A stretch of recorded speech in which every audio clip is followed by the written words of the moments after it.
Hello there and welcome back to the Science Sleepy Minds. And tonight you're standing in a desert that's pretending it isn't cold. The sand is still holding the day's warmth like a stubborn secret.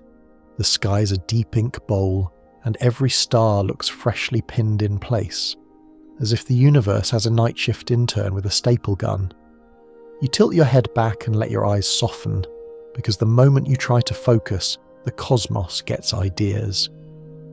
Somewhere far beyond the tidy little comfort of your atmosphere, there's a gravitational presence so oversized it makes most big things feel like a rounding error. Phoenix A. The kind of black hole that makes you want to whisper, because honestly you probably won't survive this. At least not the version of you that insists it's the main character. So, before you get comfortable, take a moment to like the video and subscribe, but only if you genuinely enjoy what I do here, and if you're still awake enough to type, drop your location and your local time in the comments, so we can all pretend we're having a global sleepover with astrophysics. Now, dim the lights, maybe turn on a fan for that soft background hum, and let's ease into tonight's journey together. You keep your feet planted in that desert for a beat longer, feeling the fine grit under your shoes, hearing the tiny dry clicks as you shift your weight. The world around you is so quiet it feels staged, but above you the sky is not quiet at all, it's merely distant. You're looking at light that has travelled for years, centuries, millennia, arriving now like late mail finally delivered to the right porch, and you, yes, you, are about to follow a trail that doesn't look like a trail at first. Because Phoenix A isn't a bright dot you can point at and say, there, that one, the universe's worst vacuum cleaner. It hides, the way black holes do, behind what they do to everything else. So you start with what you can feel in your imagination, scale. You let the word largest hover, because it's a dangerous word in science, like saying the spiciest to someone who owns hot sauce with warning labels. Phoenix A is famous for being an outrageously massive black hole at the heart of the Phoenix cluster, a galaxy cluster so energetic and strange it sounds like it was named by an astronomer who drank too much coffee and then tried to sound poetic. But you're not here for the marketing copy. You're here to drift into the real thing, the hush behind the headline. You take a slow breath and picture distance not as miles but as layers, like blankets. Your desert is one blanket, the Earth is another, the solar system another. The Milky Way is a thick comforter full of hidden crumbs, and beyond that, beyond the local group and the webby structure of galaxies like dew on a spider web, there's the Phoenix cluster. You're not travelling there like a spaceship with a fuel bill, you're travelling there like attention itself sliding along information. And that's the first sleepy truth. You meet Phoenix A through evidence, not eyesight. In the same way you know a person was in the kitchen because the cookie jar is empty and the crumbs have suspicious intentions. The galaxies in the Phoenix cluster orbit and drift. The gas between them glows in X-rays. The central region behaves as if something with absurd gravity is anchoring it all. You can't see the anchor. You see the strain in the rope. You shuffle a few steps in the desert because your body likes to feel involved.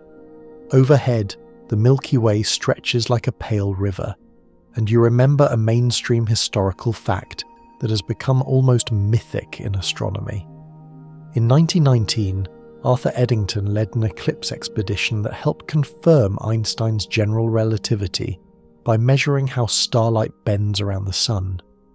It's one of those moments science people adore: rain, stress, equipment, and a triumphant graph at the end. The reason it matters tonight is simple. Relativity is the rulebook Phoenix A uses. The bending of light, the warping of time, those aren't special effects.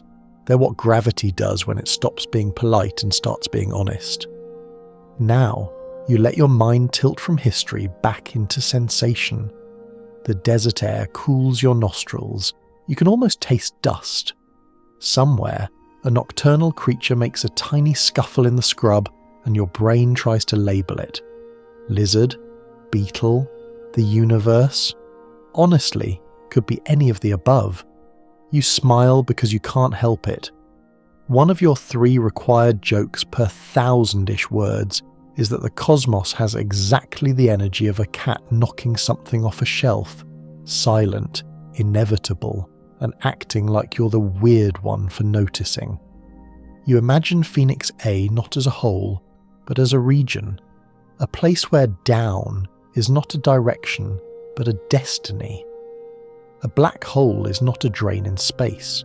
It's what happens when mass is packed into a small enough volume that the escape velocity exceeds the speed of light.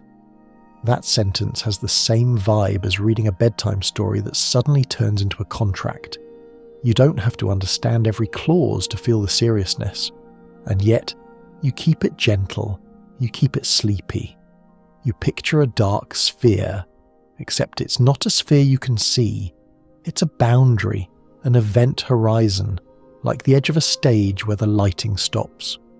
Beyond that edge, the show continues, but no signal returns to tell you what happened.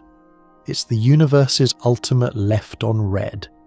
Phoenix A sits, figuratively because sitting implies comfort, at the heart of a galaxy that itself sits at the heart of a cluster.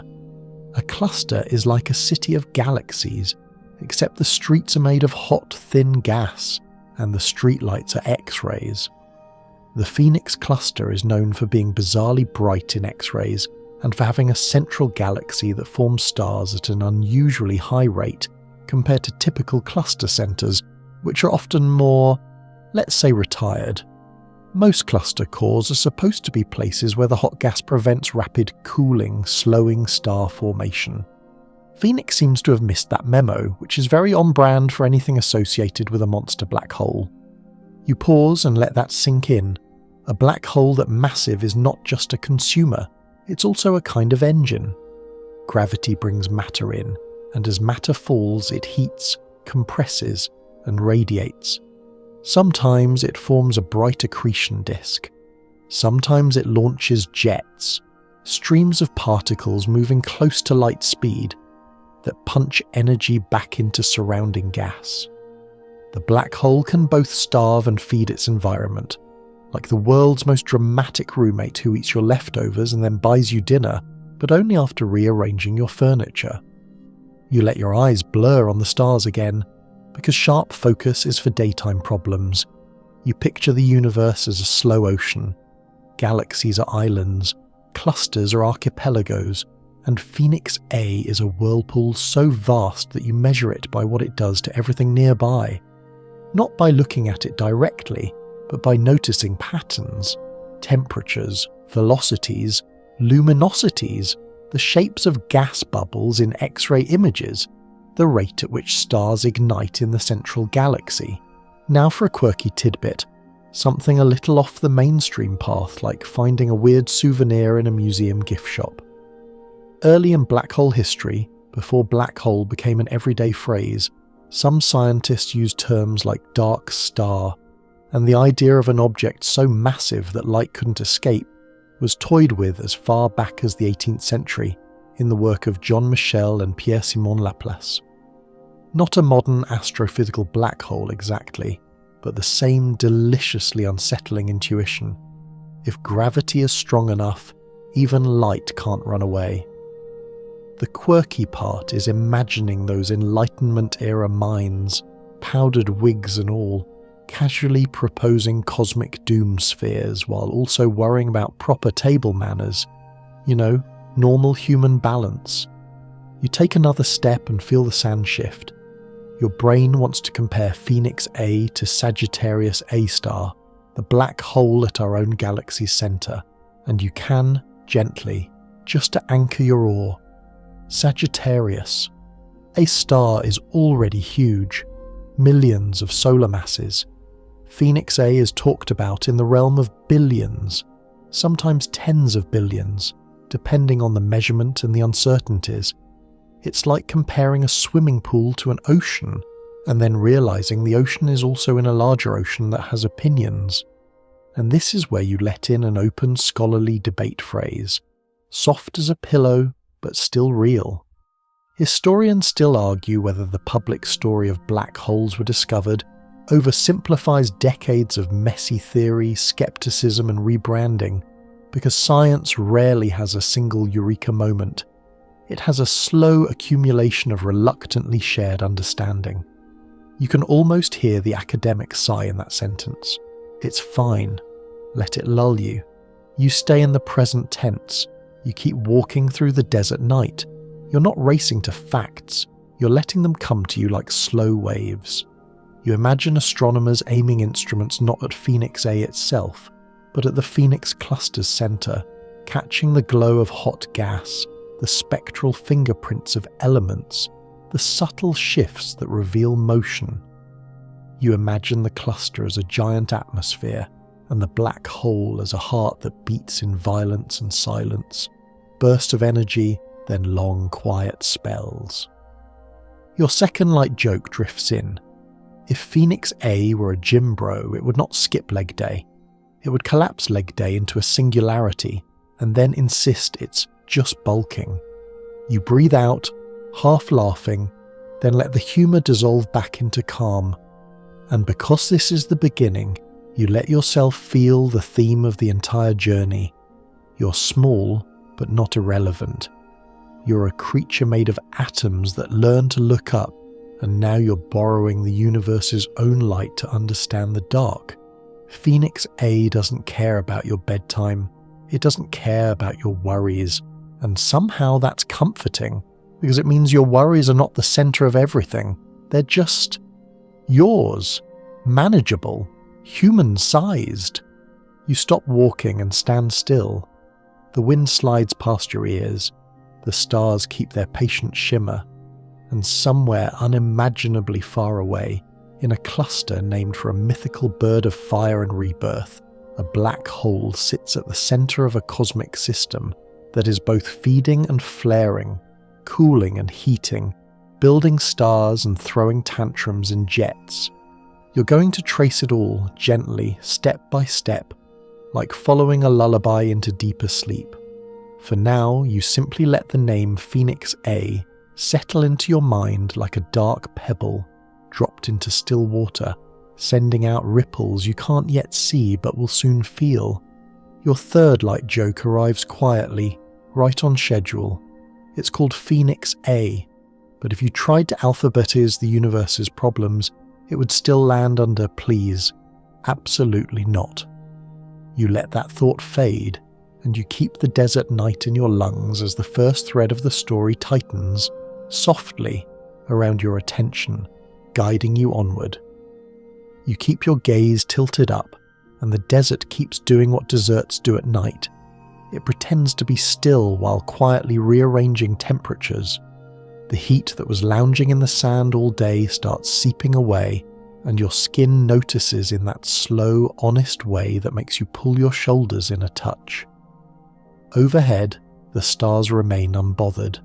They look like pinpricks, like decorations. But you know better now.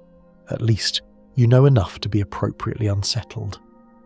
Phoenix A isn't hiding in a single star. It's hiding in a place. And the first challenge is simply learning how astronomers decide where a place even is when the map is made of expanding space. So you begin doing what humans have always done. You make a story out of directions. You imagine a cosmic address book.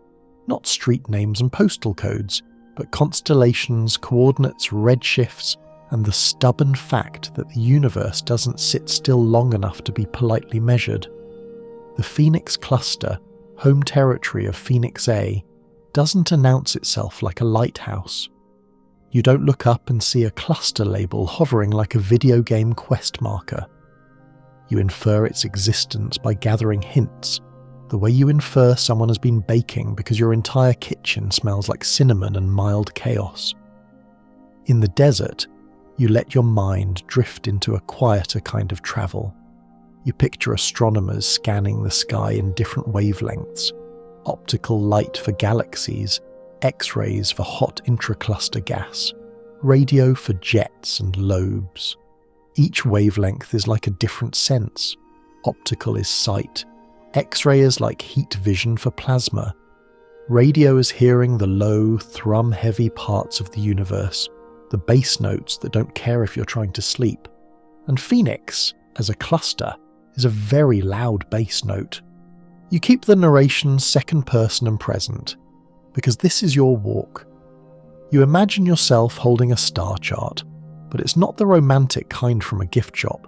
It's a professional grid, the sky sliced into coordinates, right ascension and declination, the celestial equivalent of longitude and latitude.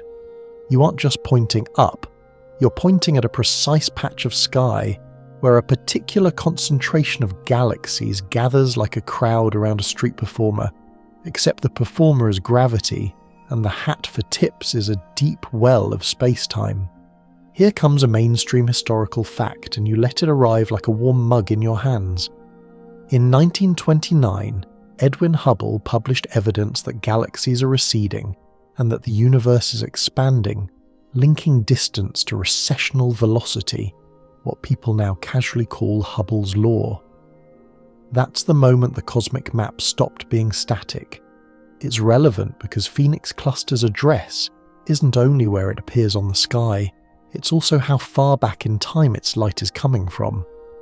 Distance in astronomy is time travel with paperwork, so you lean into the idea of redshift, because it's one of those concepts that sounds like a trendy drink until you remember its physics. Light from distant galaxies gets stretched by the expansion of space, shifting toward redder wavelengths. Astronomers measure that shift by looking at spectral lines, those specific recognizable fingerprints of elements like hydrogen, oxygen, iron. When those fingerprints slide toward longer wavelengths, you can estimate how fast the object is receding, and from that infer distance in the expanding universe framework. And you, standing in your quiet desert, realize something oddly soothing. The universe is readable, not in the sense of easy, because nothing about this is easy, but it leaves patterns, it leaves receipts. You don't have to chase Phoenix A with a flashlight. You follow the light that already escaped everything around it. Phoenix Cluster earns its found status through surveys, the big systematic projects that sweep the sky, rather than cherry-picking pretty targets. You imagine a telescope acting like a patient librarian, cataloguing. And because clusters are stuffed with hot gas, they glow in X-rays. That glow gives them away, like a campfire in the dark, except the campfire is millions of degrees and the marshmallows are definitely not recommended. Now you let in a quirky, slightly fringed tidbit, gentle enough to keep sleepy vibes, but odd enough to feel like a secret. There's a long tradition of astronomers giving objects names that sound mythic, dramatic, and occasionally like a prog rock album. Phoenix is one of those names that feels like it should come with smoke machines. But beyond official naming, amateur astronomers and online communities sometimes invent unofficial nicknames for cosmic structures. Cosmic web, great attractor, Buta's void. Terms that range from poetic to mildly ominous. It's a reminder that humans can't resist storytelling, even when dealing with data so cold it doesn't care about our feelings. And somewhere in that tradition, you can almost imagine a sleep-deprived grad student whispering, "Let's call it Phoenix," because the cluster is unusually active, like it refuses to die down. You keep walking. The sand makes that soft shh sound with each step, as if the Earth itself is trying to shush you into focusing. You picture the Phoenix cluster as a dense region in the cosmic web, where dark matter provides the invisible scaffolding and galaxies drift in like moths to a porch light. Dark matter isn't directly seen, but the way galaxies move and the way light bends around the cluster betray its presence. The cluster's gravity is a kind of mass signature pressed into the universe. And that brings you to the next subtlety in the address. Clusters aren't just lists of galaxies in the same direction. They're gravitationally bound structures, communities, not coincidences. Astronomers confirm membership by measuring velocities and distances. If a bunch of galaxies share a similar redshift and sit near each other on the sky, and the region is filled with hot intracluster gas and gravitational lensing suggests a deep mass well, then you have a cluster. You have a city, not a random crowd. You slip into a softer thought. In your daily life, you think of where as a stable concept. Your bed is where you left it. Your mug is where you abandoned it on the counter. But in cosmology, where is braided together with when. The Phoenix cluster is not only far away, it's seen at a younger stage of the universe than your local neighbourhood. And Phoenix A, as the cluster's central engine, is part of that earlier chapter. Historians still argue whether the discovery narratives we tell, this telescope found it, that survey revealed it, mask the collaborative, incremental nature of mapping the cosmos, because the truth is often a slow accumulation of signals, reanalyses, and improved calibration rather than a single triumphant moment. That argument might sound academic, but you can feel it in practice. Even a cluster's address is a consensus built from many measurements, not a lone hero's proclamation. You pause, listening to the faint hiss of your own breathing in the dry air. You imagine the data pipelines, raw photons turned into counts, counts corrected for instrument quirks, spectra fitted, redshifts calculated, uncertainties reported with the weary honesty of people who know the universe enjoys messing with error bars. This is the part that's easy to forget when the headline says, largest black hole. Before the drama, there's bookkeeping, there's calibration, there's the cosmic equivalent of measuring your ingredients before you bake. Because if you don't, you end up with a cake that collapses into itself, which is thematically appropriate but not ideal for dessert. Your first light joke of this section drifts in.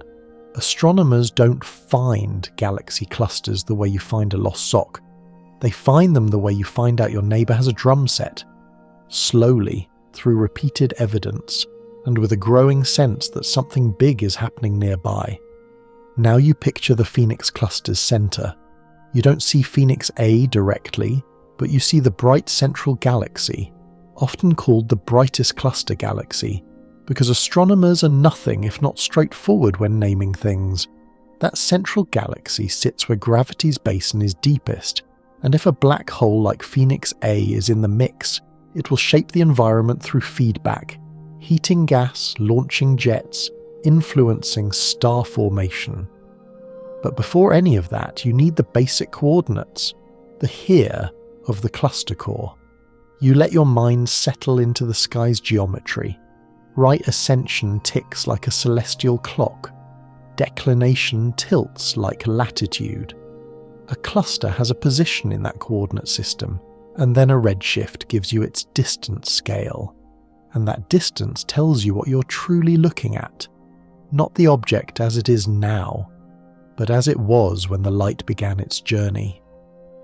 Your second joke arrives, soft and sleepy. Space expanding means the universe is basically doing the slowest, most expensive stretch routine imaginable, and galaxies are just politely sliding apart like people giving each other room on a crowded elevator. You keep the narrative gliding forward, no reset, no chapter energy, just your footsteps and your thoughts. You begin to understand that when scientists say Phoenix A is associated with the Phoenix cluster, they're linking multiple lines of evidence: the cluster's centre, the central galaxy, the active galactic nuclear signatures, the energetic environment. It's a chain of inference, each link forged from observation. And in that chain, address is a layered concept. Sky position plus distance plus context. Like saying you live not only at a street number, but in a neighbourhood with a certain vibe, in a city with a certain history, on a continent drifting a few centimetres a year. Phoenix Cluster's vibe is wildly energetic, and Phoenix A is the likely reason the neighbourhood is never fully quiet. Your third light joke slips in right on time. If you tried to send Phoenix A a postcard, the return address would just read, "Nice try," stamped in gravitational red ink. You stop walking again and let the desert be your anchor. The sky feels closer when you stop moving, as if the stars lean in. You found the idea of the Phoenix's address, not a simple point, but a set of measurements that agree with each other, a cosmic location triangulated through light, heat, and gravity's subtle handwriting. And as you stand there, you feel the story gently tightening its focus. Because now that you know where the Phoenix is, you're ready for the next soft problem. How do you measure something you can't see, something defined by the very fact that it doesn't let light escape? How do you weigh the monster when the scale is made of starlight?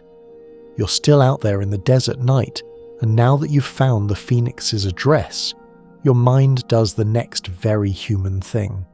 It wants numbers, it wants a label, it wants to hold up a little card that says, "This is how massive the monster is," the way you'd weigh a pumpkin at a fall festival, except the pumpkin is a supermassive black hole.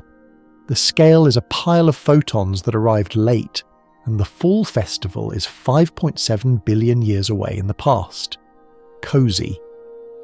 So you start approaching the question the only way you can, indirectly, like trying to guess the size of an animal you never see by measuring the dents it leaves in the ground.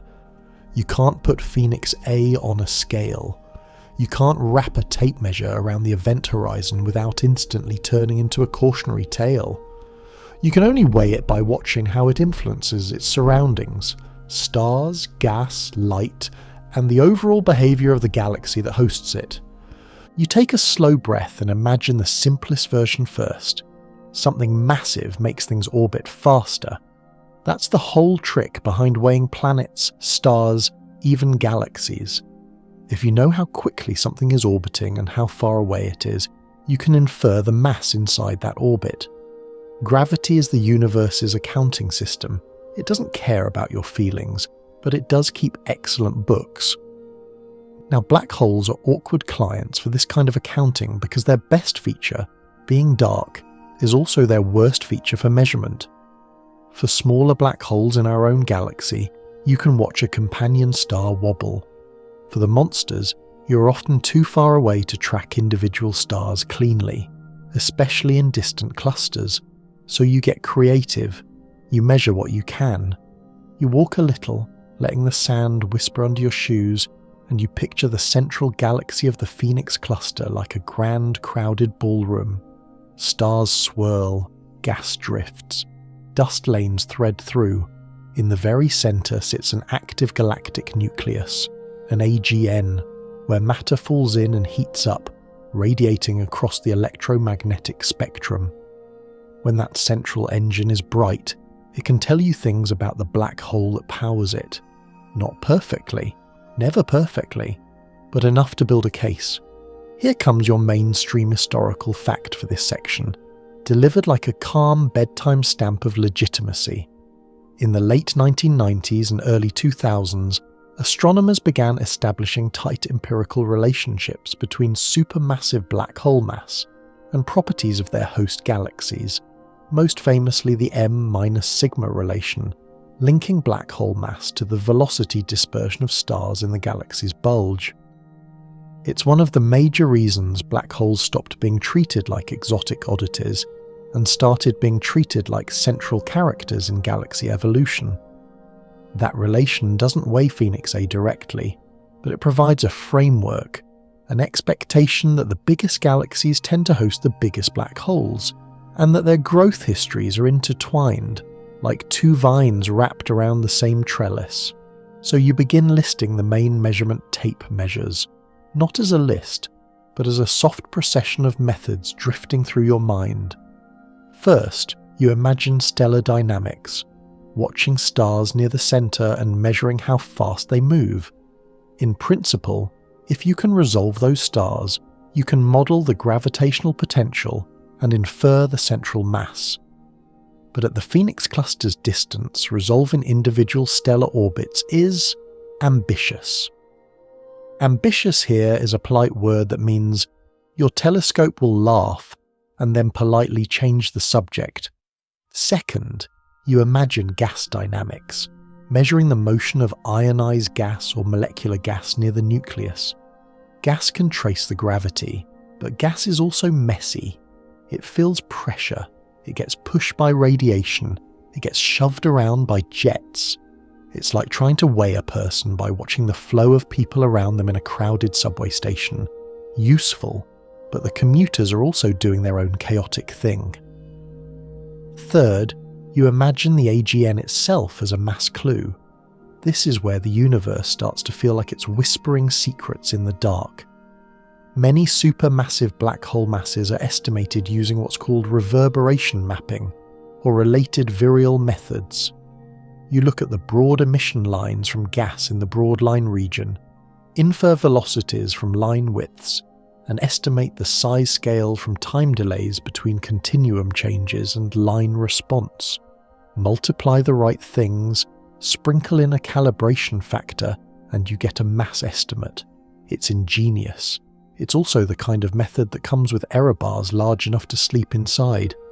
And Phoenix A, being famously huge, often enters public conversation through mass estimates that combine such indirect indicators with scaling relations and assumptions about how the central galaxy behaves. The details can vary across studies, and this is where you keep your voice warm and just a little sarcastic. You're basically weighing a storm cloud by listening to thunder and checking how fast the trees sway. You can get a number, you just shouldn't tattoo it on your body. Your first light joke lands gently. If you ever hear "we weighed the black hole," picture an astronomer holding a clipboard next to a roaring cosmic furnace saying, "Sir, please step onto the scale," and the scale immediately filing a resignation letter. Now you let the narrative glide deeper, because largest claims are never just about the mass estimate. They're also about context, what you compare it to, and how confident you are. Some supermassive black holes in giant elliptical galaxies are estimated to be around 10 billion solar masses or more. Phoenix A has been discussed in that upper tier, sometimes with claims that push the extremes. But those extremes are exactly where uncertainty becomes part of the story, not an annoying footnote. So you hold the uncertainty like a soft pillow rather than a problem. You remember, the Phoenix cluster is active. The central environment is turbulent, jets, hot gas, star formation, cooling flows. Everything is moving. Anything you measure is filtered through that activity. And now you add your quirky or fringe tidbit, the little odd-shaped stone you turn over in your hand.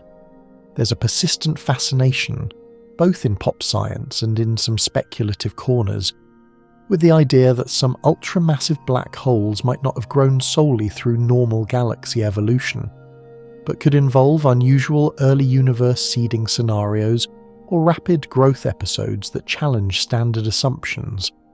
It's not the mainstream consensus to declare exotic origins on sight, but the very existence of candidates in the tens of billions range keeps the imagination well fed. In sleepy terms, it's the universe leaving the door slightly ajar, like it wants you to wonder, just not loudly. You pause. The desert wind touches your face like a cool hand, and you let yourself hear the open scholarly debate phrase, because it belongs here like a quiet drumbeat. Historians still argue whether the early acceptance of supermassive black holes as real was driven more by elegant theory or by the gradual accumulation of observational puzzles, quasars, AGN spectra, galaxy dynamics, that left fewer and fewer alternative explanations standing. The argument matters because Phoenix A sits at the far end of a story that took decades to become normal. You shift your weight and imagine how the numbers get turned into headlines. A study reports a mass estimate. A press release rounds it, perhaps enthusiastically. A writer picks up largest because one of the largest doesn't get as many clicks, and suddenly you're hearing about the universe's biggest anything, when the real science is more like, this is an extremely massive candidate, and here is how we estimated it, and here is why the estimate could shift. Your second light joke arrives. Science communication is the only place where plus or minus a few billion suns can somehow be treated as close enough, which is wild, because if your bank did that, you would be living in a tasteful cardboard box. Now you lean into the physics again. You picture gravity as curvature, space-time as a flexible fabric, not a literal sheet, but a metaphor that your sleepy brain can hold without protest. The more mass in the centre, the deeper the curvature. The deeper the curvature, the faster nearby matter must move to avoid falling in. Those motions imprint themselves into spectra, line broadening, Doppler shifts. They also affect the distribution of stars and gas over time, shaping the host galaxy's core. If Phoenix A truly sits at the top of the mass charts, it implies a host galaxy with an enormous bulge and a cluster environment capable of delivering fuel, gas, mergers, inflows over cosmic time. It implies a growth story. And growth stories in astrophysics are never tidy. They are long, episodic, and full of feedback loops that behave like a thermostat designed by someone who hates simplicity. You let your mind drift to one more subtle method. Gravitational lensing doesn't weigh the black hole directly at these scales, but it helps weigh the cluster and the central galaxy's environment. Knowing the broader mass distribution helps constrain models of what's happening in the core. It's part of the ecosystem measurement, not the black hole alone, but the neighbourhood that feeds it and reacts to it. Your third light joke comes in like a soft nudge. Measuring Phoenix A is basically cosmic detective work, except the suspect is invisible, the witnesses are made of plasma, and the crime scene tape is an event horizon. You stop walking again. The stars are steady. Your eyelids feel heavier, which is good. This is sleepy science, not an exam. And yet, your mind has learned something important. When scientists talk about Phoenix A's mass, they aren't casually guessing. They're using a toolbox of indirect methods, dynamics, emission lines, scaling relations, environmental constraints, each with strengths and limitations, each contributing to a picture that is impressive precisely because it's assembled from faint, distant clues. And now, as the desert grows quieter still, you feel the next thought forming naturally, without any fresh intro. Once you have a sense of the monster's weight, you start wanting to understand its boundary, the place where outside becomes inside, where the universe draws a line and says gently, beyond this point, you don't get to send updates. You don't move much now. The desert has trained you into stillness, and the sky has trained you into patience. After weighing Phoenix A with all those indirect clever tape measures, spectral line widths, galaxy bulge relations, environmental clues, you feel the next natural curiosity arrive like a slow yawn. Where, exactly, is the edge? Not the edge of the galaxy cluster, not the edge of the host galaxy's light. The edge of the black hole itself, if you can even call it that. Because a black hole doesn't have a surface you could knock on and say, "Hello, excuse me, I'm here for the tour." It has a boundary defined by escape, a mathematical threshold, the place where getting away stops being a meaningful plan, the event horizon. You keep the thought gentle, because it's tempting to treat the event horizon like a cliff in space, a crisp ring around darkness. But the real experience, if experience is even the right word, depends on who you are and how you're moving. You stand in the desert and imagine this boundary as a kind of cosmic hush line. Outside it, the universe can still send messages outward.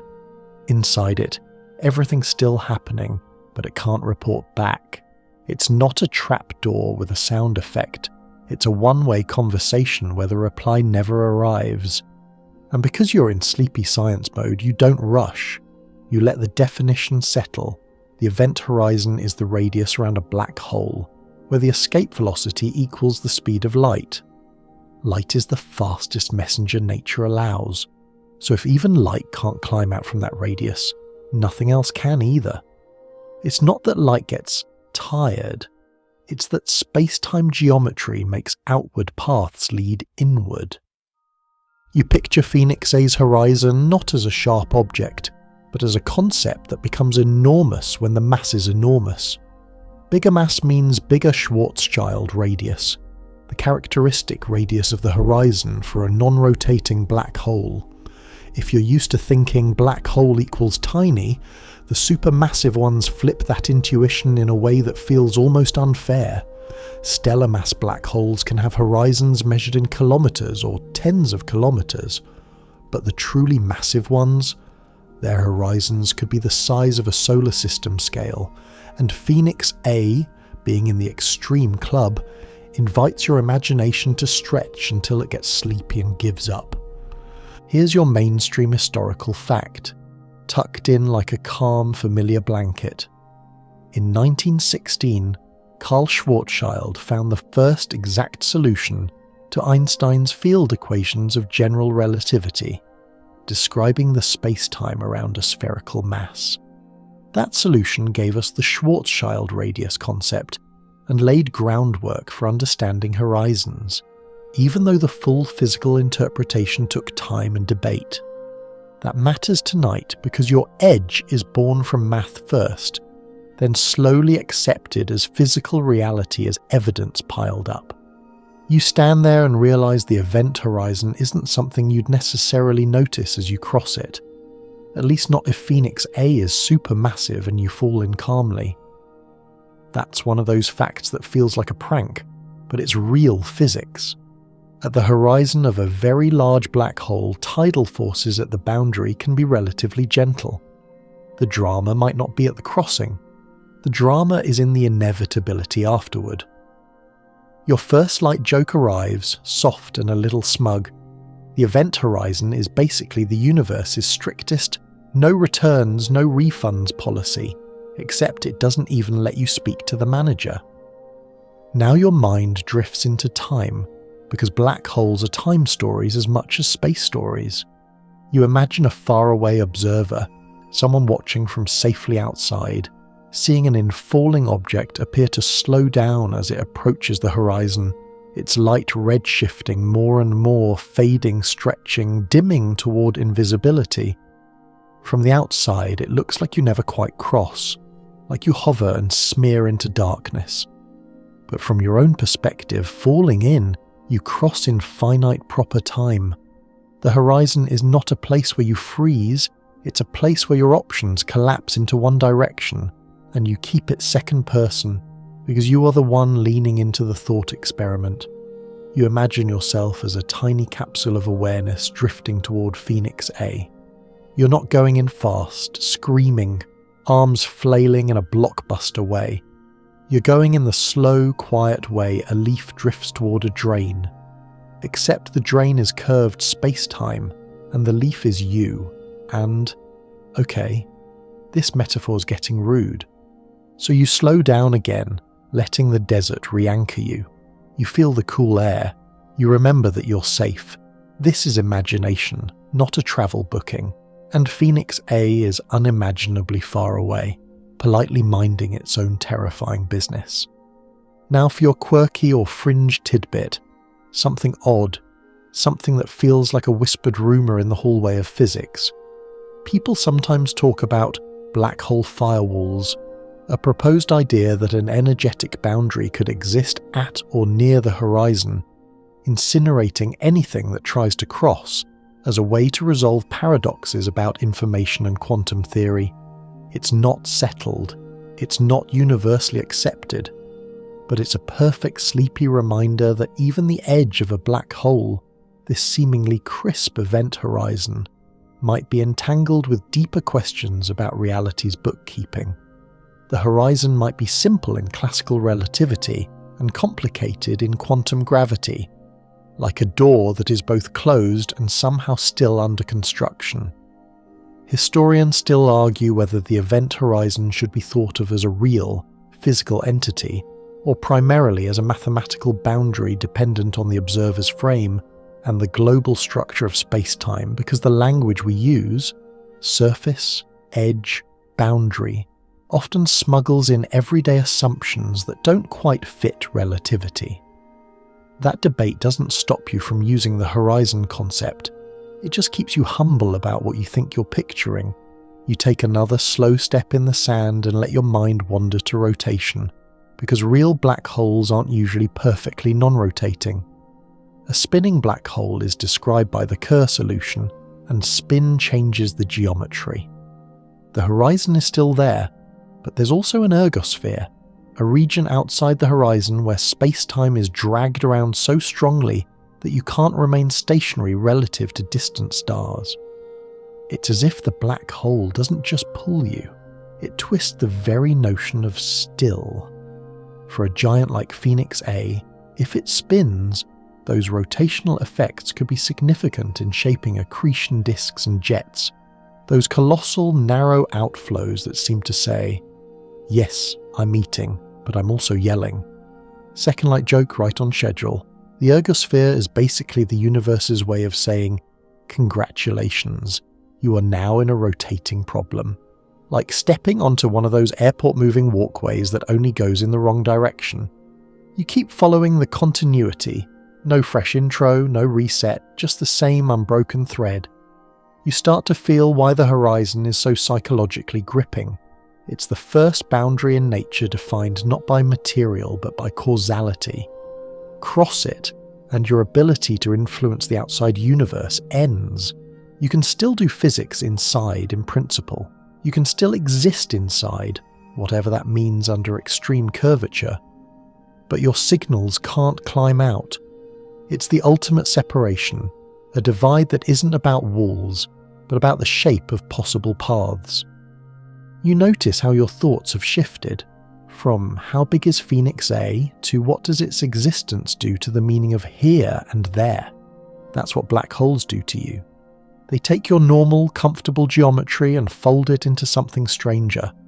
And yet, the laws are consistent.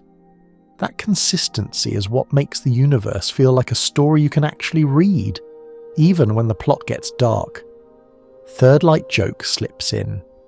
If you ever feel ignored in group chats, remember the event horizon is the only place where being left on red is literally built into the fabric of space-time. You look up again and let the stars blur. You imagine the Phoenix cluster as a distant city of galaxies, and at its centre, Phoenix A as a quiet boundary wrapped around an even quieter secret. The horizon is not glowing. It's not labelled. It's simply the radius where escape stops being possible. And that thought naturally nudges you toward the next gentle step. If the horizon is the boundary, what happens just outside it? Where matter spirals, heats, brightens and turns gravity into radiation. Because the horizon may be silent, but the region around it is anything but. The universe doesn't show you the monster directly. It shows you the meal being prepared. You keep drifting forward from that quiet boundary, the event horizon, without making a big deal out of it, because the universe already made the biggest deal possible by inventing a place where out stops existing. So naturally your attention slides just outside that line, into the region that does all the storytelling for black holes, the accretion flow, the spiral, the slow, luminous surrender. You're still you, still in your desert night, but now you're also imagining a different kind of landscape, one made not of sand grains but of gas, dust, shredded stars, and the long, patient collapse of anything that wanders too near the gravitational centre of a galaxy. Around Phoenix A, this infalling material doesn't just drop straight in like a coin into a wishing well. It circles, it swirls, it negotiates with angular momentum like it's trying to talk itself out of trouble, and that circular delay, this inability to fall directly, creates the disk. You let it play in your mind as a slow-motion whirlpool. Material arrives from the host galaxy and the broader cluster environment. It might come from cooling intracluster gas, from galactic mergers, from stellar winds, from the messy leftovers of cosmic life.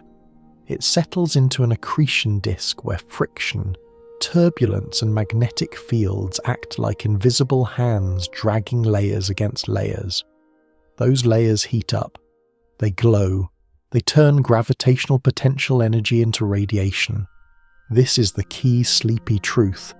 Black holes are famous for being dark, but the regions around them can be some of the brightest things in the universe.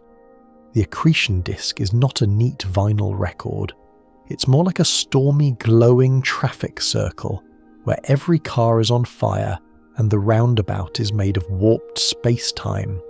The closer material gets, the faster it orbits. The faster it orbits, the more energy it has. The more energy it has, the more violently that energy can be dissipated as heat and light, especially when the flow becomes chaotic, clumpy, and magnetically tangled.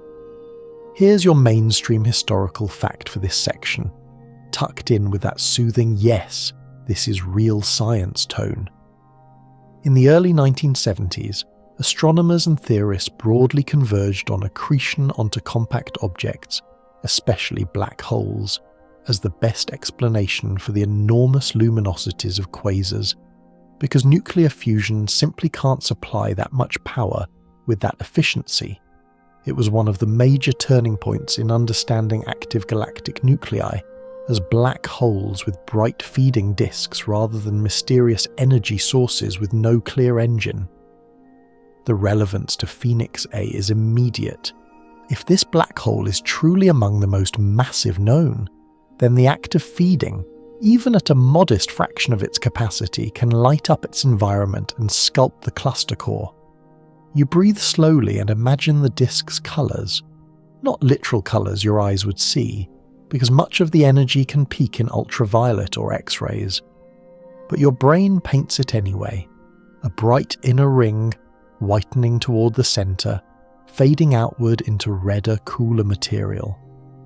Beyond the disk, there's often a hot corona, an energetic region of electrons that can scatter photons to higher energies, creating X-ray emission. And above and below, the potential for jets is always there, like the disk is quietly deciding whether to simply eat or to also shout. Now you add the sleepy sarcasm. Accretion is basically the universe's way of saying, "Fine, I'll clean up," and then immediately making a huge glowing mess in the process. Your first light joke lands. An accretion disk is what happens when the universe tries to throw something away but can't find the trash can, so it circles the kitchen for a few million years, loudly, and somehow becomes the brightest appliance in the house. You keep going, because Phoenix A isn't just a black hole, it's embedded in a cluster environment that supplies different feeding conditions than a lone galaxy. Clusters have reservoirs of hot gas between galaxies, intra-cluster medium, that can cool, sink, and attempt to feed the central galaxy and its black hole. But that gas is also heated by feedback, jets, shocks, cavities, so the supply is not a steady stream. It's more like a cosmic faucet with a temper. Accretion itself comes in flavours. Sometimes the black hole is in a high accretion state, with a relatively thin, bright disk, efficient at turning gravity into light. Sometimes it's in a low accretion state, where the flow is hot, puffed up, and radiatively inefficient, with more energy going into motion and jets than into glowing photons. You don't need all the equations tonight, you just need the vibe. Feeding can be bright or stealthy, and either way it changes the neighbourhood, and this is where you bring in a quirky or fringe tidbit, the kind that makes the listener's brain do a tiny double take before relaxing again. There's a long-running fascination with the idea that black hole accretion disks might contain disk ecosystems. Not life. Don't worry, we're not starting a sci-fi franchise in your bedtime story. But chemical complexity and exotic conditions where unusual molecules can form, where dust grains can survive in outer regions, and where magnetic reconnection events could behave like cosmic lightning. It's not fringe in the sense of nonsense, more fringe in the sense of this is the weird edge where astrophysics starts to sound like weather reports from another reality. Around a monster like Phoenix A, the disk and its surroundings become an extreme laboratory for plasma physics, turbulence, reconnection, instabilities, phenomena you also see in the Sun, but dialed up until the knob breaks. You pause on the thought that a black hole's meal is the thing you actually see. The event horizon is silent. The accretion disk is the storyteller, and the story is told in temperature gradients, in spectral signatures, in variability. Flickers and flares that reveal the size and structure of the feeding region. When the inner disk brightens or dims, the change can ripple outward, and those ripples can sometimes be used indirectly to map the geometry near the black hole. Now the open scholarly debate phrase arrives, and you let it be part of the lullaby instead of an interruption. Historians still argue whether the earliest quasar models leaned too heavily on elegant accretion theory before the messy observational reality. Dust, winds, magnetic turbulence forced the field to accept that black hole feeding is not a tidy laminar process, but a violently complex one. The debate is a reminder that the accretion disk is not a solved machine. It's an ongoing puzzle with a glow. Second light joke, gentle. If you ever feel like your life is just you going in circles, at least you're not an accretion disk. Those circles come with plasma turbulence, relativistic speeds, and a very real chance of becoming a jet's dramatic backstory. You imagine the innermost stable circular orbit, the ISCO, the last relatively stable ring of material before the plunge. For a non-rotating black hole, that orbit sits at a few Schwarzschild radii. For a spinning one, it can move inward or outward depending on whether the disk's rotation aligns with the black hole's spin. That detail matters because it changes how efficiently accretion converts gravity into light. A rapidly spinning black hole can, in principle, extract more energy from infalling material, making the inner regions brighter per unit mass accreted. If Phoenix A spins significantly, its feeding could be not just massive but remarkably efficient. Like the universe accidentally invented a power plant and then refused to put a fence around it. Your mind drifts to the sensory metaphor again. You can almost hear the disk, not literally, but as a low, constant roar. You can almost see the heat shimmer, except the shimmer is in X-rays. You can almost smell ozone, except there's no air. Still, your brain makes it human. That's how you stay calm in the face of something that could swallow your entire solar system's sense of importance. Third light joke. The accretion disk is the only dinner party where the host eats the guests, the table catches fire, and the entertainment is a relativistic jet. Yet somehow, astrophysicists still show up like, wow, what a great venue. And as you keep this continuous glide forward, you feel the next piece of the story naturally rising. If the disk is the feeding mechanism, then the black hole isn't just passively eating. It's also reacting, it's exhaling.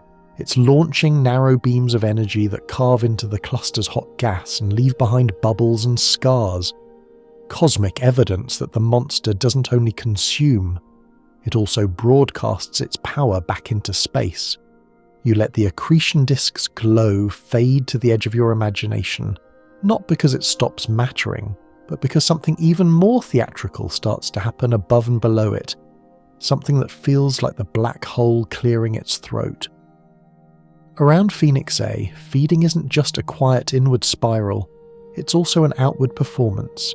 Jets, bubbles, and the strange, deliberate-looking scars they leave in the hot gas of the Phoenix cluster.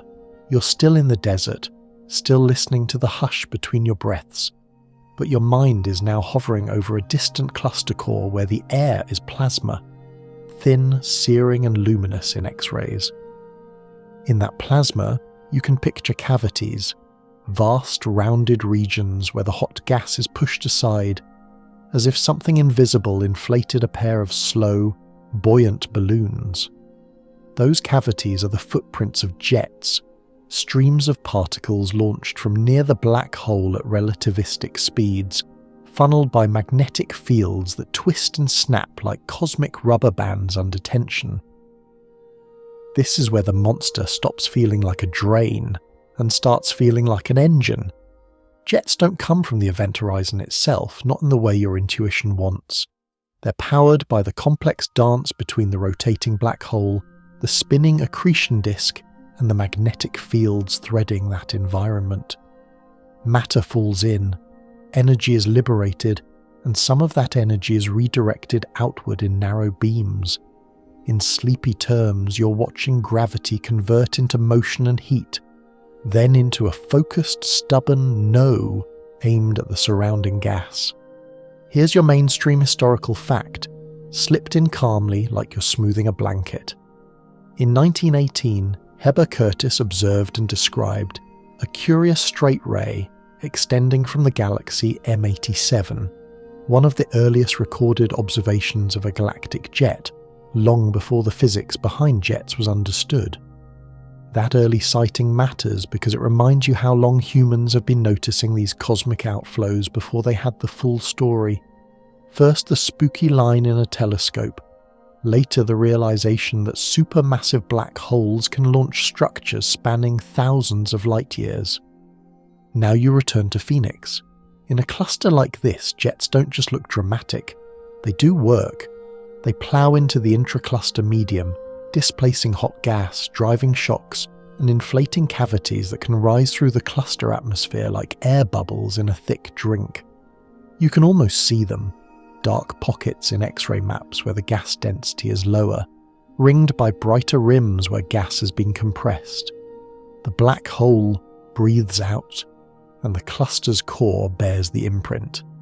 You pause and let the image settle, a gigantic invisible object announcing itself by carving empty spaces in a sea of hot plasma. It's like learning someone is in the room because the curtains are moving, except the curtains are 100,000 light years across and the breeze is near light speed particles. Subtle. Your first light joke arrives, soft and sleepy. If Phoenix A were a household appliance, it would be a vacuum that occasionally turns around and blasts your living room with a leaf blower, then acts surprised you have questions. The jets themselves are narrow and fast, but their consequences are wide and slow. When they inflate bubbles, those bubbles can carry energy away from the very centre, distributing it into the surrounding gas. That matters because clusters have a problem. Their hot gas should cool over time, radiate away energy, sink inward, and form stars at enormous rates. Yet in many clusters, star formation is not as extreme as simple cooling arguments suggest. Something is reheating the gas, preventing it from cooling too efficiently, and jets are one of the best candidates for that something, a feedback mechanism, a cosmic thermostat with a tendency to overshoot and then correct. You keep your voice calm because the word feedback can sound like a corporate meeting. Here it's more like breathing. Inhale, accrete, grow bright. Exhale, launch jets, heat the surroundings. If the gas gets too cool and starts feeding the black hole more, the black hole responds with more energy output, which heats the gas and slows the feeding. Not perfectly, not gently, but enough to keep the cluster from collapsing into a runaway star factory all the time. And Phoenix is especially interesting because it looks like it might be doing both, strong cooling signatures and strong activity, at levels that strain simple models. It's the cluster equivalent of someone running the heater and the air conditioner at the same time and insisting it's for balance. Now for your quirky or fringe tidbit, the kind that feels like a strange postcard from the edge of astrophysics. There's a long-standing fascination with whether jets can help seed or stimulate star formation in certain conditions. Compressing gas in just the right way, like a pressure wave that turns a reluctant cloud into a willing nursery. It's not the dominant story in most cluster cores, where heating is the headline, but the idea lingers because the universe likes paradoxes. The same outflow that prevents cooling in one region might trigger collapse in another, depending on geometry, density, and timing. It's like a cosmic gardener who sometimes prunes and sometimes accidentally plants. Historians still argue whether the early framing of jets as mere byproducts of black hole feeding delayed serious attention to their role as major agents of galaxy and cluster evolution, because for a while the spotlight stayed on the bright disks and quasars, not on the quieter, larger-scale sculpting done by outflows. You can hear that argument as a gentle reminder. What looks like a side effect can turn out to be the main plot. You shift in the desert, and you feel the night air cool your cheek. You imagine the jet launching region near the black hole, magnetic field lines anchored in the disk, wound tight by rotation. In some models, energy is extracted from the spinning black hole itself, a concept that feels almost mythic, like tapping a dragon's heartbeat for electricity. But it's physics. Rotation stores energy, and under the right conditions, electromagnetic processes can channel that energy outward. Second light joke delivered quietly. It's the closest thing the universe has to a perpetual motion scam, except it's actually legal because relativity signed the permit. Now you follow the bubbles outward. In your mind's eye, they rise through the cluster's hot gas, buoyant because they're filled with relativistic particles and magnetic fields, lighter in a sense than the surrounding plasma.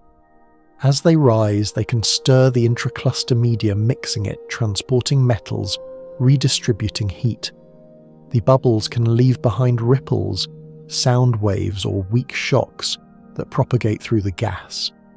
The cluster becomes a resonant chamber, and the black hole becomes a drummer you can't see, only hear through the tremors in the medium. And because you're in a sleepy narrative, you turn that into a sensory image. The cluster gas is like a thick, hot ocean, and the bubbles are slow, dark jellyfish drifting upward, each one carrying a memory of an outburst. The whole system records its past activity and structure. Cavities, rims, arcs, temperature gradients, like tree rings, but for plasma. Third light joke, soft and on theme. The universe doesn't do diaries, it does bubbles the size of galaxies and calls it data. You keep gliding forward, no new intro, just the next thought. Jets and bubbles aren't just pretty, they're central to the Phoenix story because they connect the tiny scale near the black hole to the enormous scale of the cluster core. A horizon might be solar system sized, but the influence can extend for hundreds of thousands of light years. That scale bridging is the real magic trick, something compact controlling something vast through energy flow. And now you feel the next section forming naturally, like sleep deepening. If jets and bubbles are the black hole's exhale, what is the state of the surrounding gas, the intracluster medium, trying to do in response? Does it cool? Does it heat? Does it behave like a simple fluid? Or does it resist the tidy expectations we keep trying to impose? Because the Phoenix cluster, famously, does not behave like a simple soup. The bubbles you imagined keep rising slow as sleep through that thick, hot intracluster ocean, and you naturally start wondering what the water wants to do when you stop stirring it. Because hot gas left alone has a habit. It radiates energy away. It cools, it sinks, it gathers, it tries to condense into something denser, something more structured, sometimes even into star-forming clouds if the conditions are right. And yet in galaxy clusters, that simple story gets weird fast. You stay in the desert, but your mind is now in the Phoenix cluster's core, surrounded by plasma so hot it shines in X-rays, and so thin it would make a good vacuum look cluttered. This gas is not like air you breathe. It's a soup of ions and electrons, a long-distance crowd of charged particles interacting through electromagnetic forces and gravity.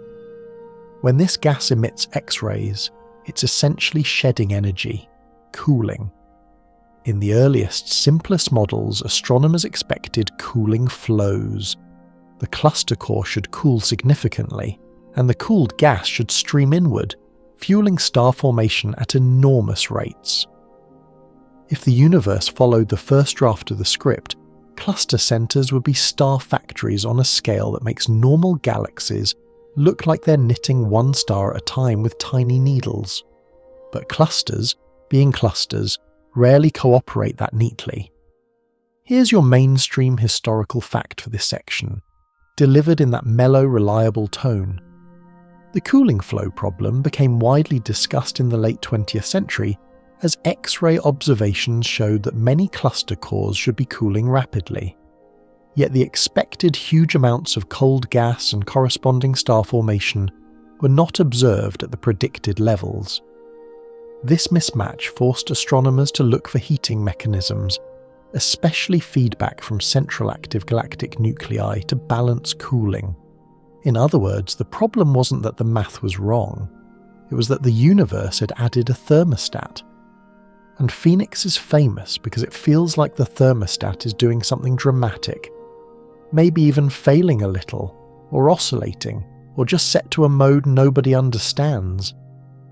The Phoenix cluster shows signs of strong cooling, yet the central galaxy is also forming stars at unusually high rates for a cluster core, and the central black hole activity is anything but shy. It's like watching someone juggle ice cubes and a blowtorch and somehow not immediately regret it. You let the thoughts settle into your body. Cooling means losing pressure support. Pressure is what helps gas resist gravity. Lose enough pressure, and gas sinks deeper into the gravitational potential well. If it cools enough, it can condense. Condensed gas can form stars. Condensed gas can also feed the black hole, which then launches jets and heats the environment, which then slows cooling. And the cycle continues. The cycle sounds elegant when you say it slowly. In practice, it's a messy, multi-scale tantrum. You picture turbulence in the intracluster medium, stirred by mergers, sloshing motions and the rising bubbles from the AGN. The gas doesn't just cool in a straight line toward cold. It mixes, it forms filaments, it creates pockets of different temperatures. Some regions may cool faster, becoming denser, potentially forming molecular gas and star-forming clouds. Other regions get reheated by shocks or sound waves from AGN outbursts. It's like trying to cool a pot of soup while someone keeps tapping the stove knob, except the soup is the size of a galaxy cluster core, and the stove knob is controlled by a black hole. Your first light joke drifts in. Cluster cooling is the only place where let it simmer is a legitimate astrophysical instruction, and the chef is an invisible gravity monster with commitment issues. You stay in the present tense. You're there, hovering in imagination over the Phoenix core. You see the gas shining in X-rays, and you sense its urge to settle. You also see the bubbles and jets as interruptions, bursts of heat injected into the gas. Those injections can prevent catastrophic cooling, but they can also create conditions where cooling becomes localized, where cold filaments form along the edges of bubbles, or in regions where uplifted gas expands and cools. And that's where Phoenix becomes deliciously complicated. It seems to show evidence for both significant cooling and significant feedback. It's as if the cluster is caught mid-transition, or mid-oscillation, like a thermostat that's trying to maintain a comfortable room temperature, but keeps overshooting because the heater is an overpowered rocket engine. Now for your quirky or fringe tidbit, something that makes the story feel a little sideways. There are ideas, some more mainstream than they sound, some more speculative, about additional processes shaping cluster cores beyond simple radiative cooling and AGN heating. Things like thermal conduction, heat flowing inward from hotter outer regions, cosmic rays providing extra pressure support, magnetic fields suppressing heat transport in some directions, or precipitation models where cold gas forms when the cooling time becomes short, relative to the time it takes gas to fall under gravity. Some of these ideas have solid theoretical grounding, others are debated vigorously. But the quirky part is this: the cluster core might behave less like a pot of soup and more like weather, cloud formation, storms, and localized downpours of cold gas raining toward the center. It's the kind of thought that makes you want to check the cosmic forecast. Tonight, scattered filaments, chance of star formation, and a strong likelihood of jets.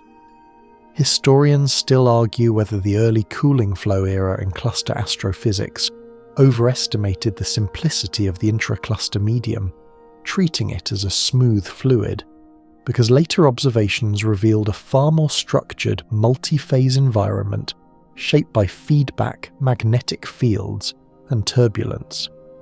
The argument isn't just academic.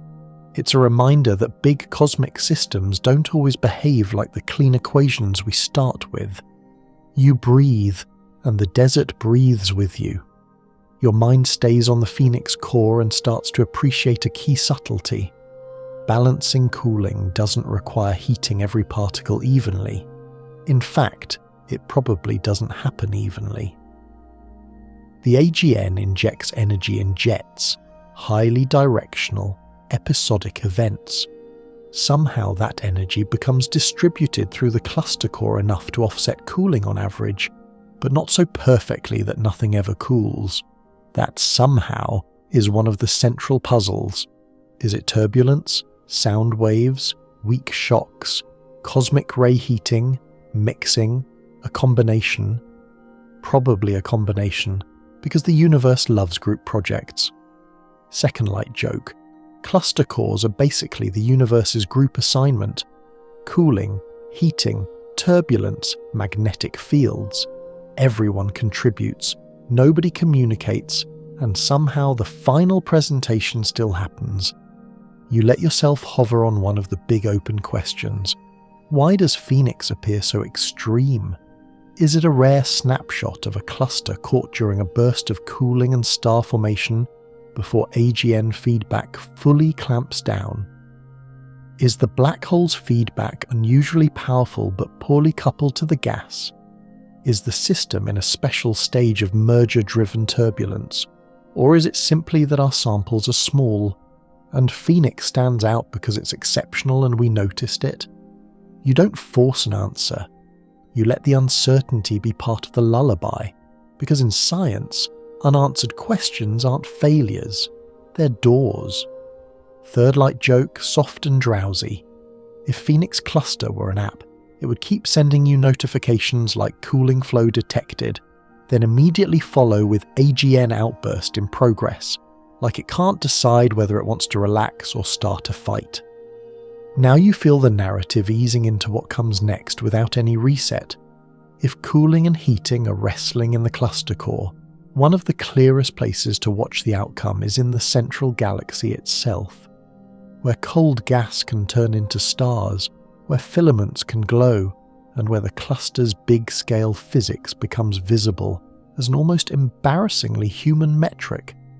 How many new stars are being born?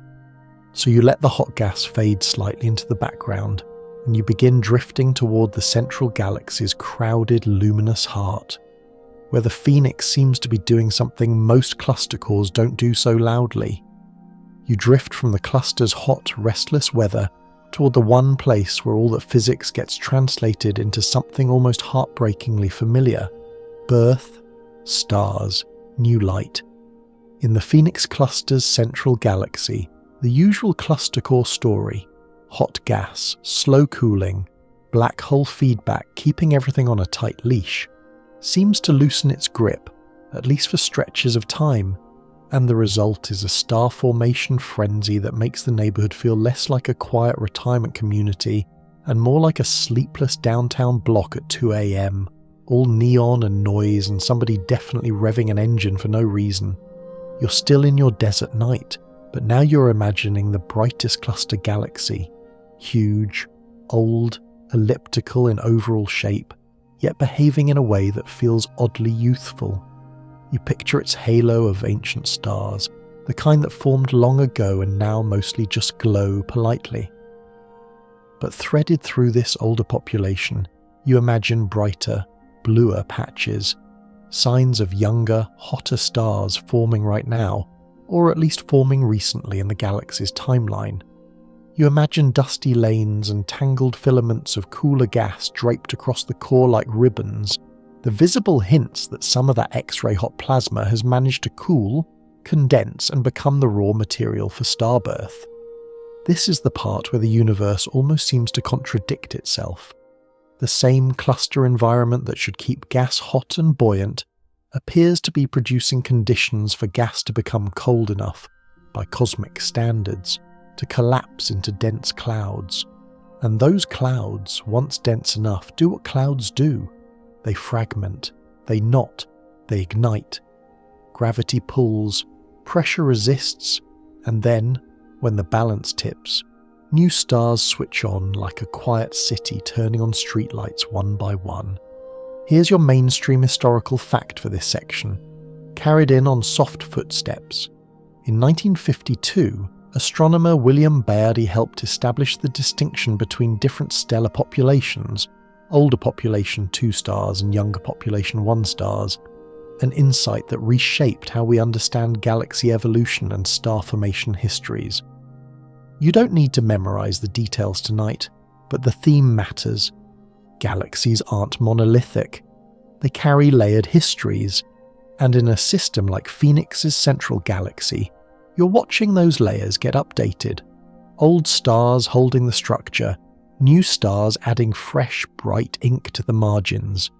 You let the idea of star formation rates hover without turning it into a math lecture. Rates are usually described in solar masses per year, how much gas turns into stars over time. Many cluster cores are comparatively quiet on this front, because black hole feedback heats the gas, preventing large-scale cooling. But Phoenix's central galaxy has been noted for an unusually high star formation rate for a cluster core.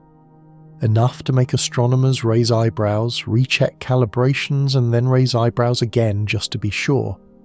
You imagine the central region as a kind of cosmic kitchen. The intracluster medium is the pantry, vast but mostly too hot to eat. Cooling is the act of taking ingredients out and letting them become usable. Star formation is cooking, and Phoenix, at least some of the time, seems to be cooking like it's hosting a surprise dinner party for an entire galaxy. Your first light joke arrives. The Phoenix cluster is basically the only place where the gas is cooling doesn't mean you should bring a sweater. It means the universe is about to start making stars like it's stress baking at midnight. You keep your second-person presence steady. You walk, you look, you listen. In your imagination, you watch cold gas filaments stretching across the galaxy's core, possibly uplifted by bubbles from black hole jets, then cooling as they rise and expand. You picture them like smoke trails in reverse, dark, heavy ribbons that don't float away but instead sink into star-forming knots. Some of these filaments could glow faintly in optical emission lines, signaling ionized gas excited by young stars' shocks or the AGN's radiation, and now you let a quirky, slightly fringed tidbit drift into the room, something to keep the mind curious without jolting it awake. There's an ongoing fascination with positive feedback from black holes. The idea that jets and outflows, instead of only suppressing star formation by heating gas, might sometimes trigger it by compressing gas clouds. It's not the default assumption in cluster cores, where heating is usually the big story, but the universe loves exceptions. In some geometries, a jet-driven shock could squeeze a marginally stable cloud into collapse, like tapping the side of a too-full sand pile and watching an avalanche begin. Phoenix's unusually active environment keeps this possibility in the conversation, at least as a contributing factor, and it makes the black hole feel less like a simple villain and more like a complicated neighbour who sometimes waters your plants and sometimes sets off fireworks at 3 a.m. Historians still argue whether the earliest narratives of galaxy clusters painted them as dead zones too aggressively, places where star formation was largely quenched, because later observations reveal that cluster cores can host bursts of star formation under the right cooling and feedback conditions. That debate matters here because Phoenix is one of the systems that refuses to be filed neatly under quenched and quiet. You pause and let the sensory side come forward. Star formation, in the human imagination, is always warm. Nurseries, cradles, soft beginnings. But in reality it's violent in a polite PG-13 way. Clouds collapsing, radiation blasting, stellar winds pushing back, supernovae waiting in the wings like future thunder. In Phoenix's core, those newborn stars don't form in isolation. They form under the influence of a giant cluster atmosphere and an AGN that can change the local energy balance dramatically. Second light joke, gentle. Newborn stars are basically cosmic toddlers, bright, loud, and immediately rearranging the entire household schedule, except the household is a galaxy, and the schedule is thermodynamics. You also remember that star formation is not only about having cold gas, it's about keeping it cold long enough, shielding it from harsh radiation, allowing it to fragment. Dust plays a role here, absorbing and re-radiating energy in infrared.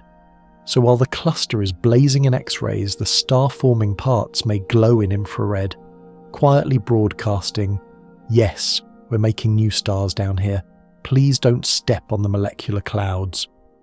You let your mind rest on the idea that Phoenix's core is multi-phase: hot X-ray gas, warm ionized filaments, cold molecular reservoirs, dust, and stars of different ages. It's not one temperature, one behavior. It's layered, like the night sky itself. Bright points, dark gaps, faint haze. And you feel the continuity of the story pulling you onward. If Phoenix's central galaxy is forming stars at such an impressive rate, the natural next question is, what are we actually seeing when we measure this? What light tells the truth, and what light lies by omission? Because in a place drenched in hot plasma and dust, visible light is only one messenger, and often not the most honest one. Your third light joke slips in right before your thoughts turn the corner. The universe is very into mood lighting, and by mood lighting I mean X-rays, infrared and radio, because visible light is apparently too mainstream. So you let the star-forming frenzy remain behind your eyelids like a warm glow, and you start leaning toward the next sense you'll use to explore Phoenix, the X-ray vision that reveals the cluster's hot gas, the cavities, the shocks, the thermal structure, an invisible glow that is basically the cluster's heartbeat. You're ready to see the Phoenix in the way your eyes can't. You let that star-forming glow soften behind your eyes, and you pivot quietly into a different kind of seeing. Not the seeing your human eyes do, with their fragile little cones and rods and their insistence on visible light, like it's the only respectable wavelength. You shift into the kind of seeing that makes the Phoenix cluster confess: X-rays. In the desert, you don't change position much, but your imagination changes instruments. You picture a space telescope that doesn't care about sunsets, doesn't care about clouds, and definitely doesn't care about your bedtime routine. It stares at the Phoenix cluster and collects photons so energetic they make ordinary starlight look like a polite whisper. X-ray photons come from gas heated to tens of millions of degrees, plasma so hot that atoms can't hold themselves together the normal way. Electrons and ions rush around, collide and radiate. The cluster glows, not because it's on fire in the everyday sense, but because gravity built a massive reservoir of hot gas and then let physics do the rest. And you, standing under your own quiet sky, realize something soothing.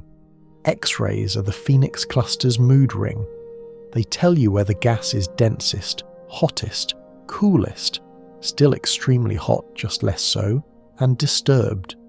They show you the scars of bubbles, the ripples of shocks, the contours of a system wrestling with itself.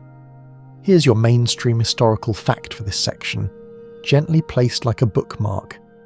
In 1962, the first extrasolar X-ray source was discovered, Scorpius X1, helping launch X-ray astronomy as a serious field, and eventually making it possible to study hot cosmic plasmas in detail. That matters because galaxy clusters, especially dramatic ones like Phoenix, are fundamentally X-ray objects. Without X-ray astronomy, clusters would be half invisible, and their central black holes would be far harder to diagnose through their environmental impact. So you let X-ray vision wash over your mental image of Phoenix. You see the intracluster medium as a bright, diffuse glow filling the space between galaxies, an enormous atmosphere held in place by the cluster's dark matter halo. You see brightness peaks toward the center, where the gas is densest.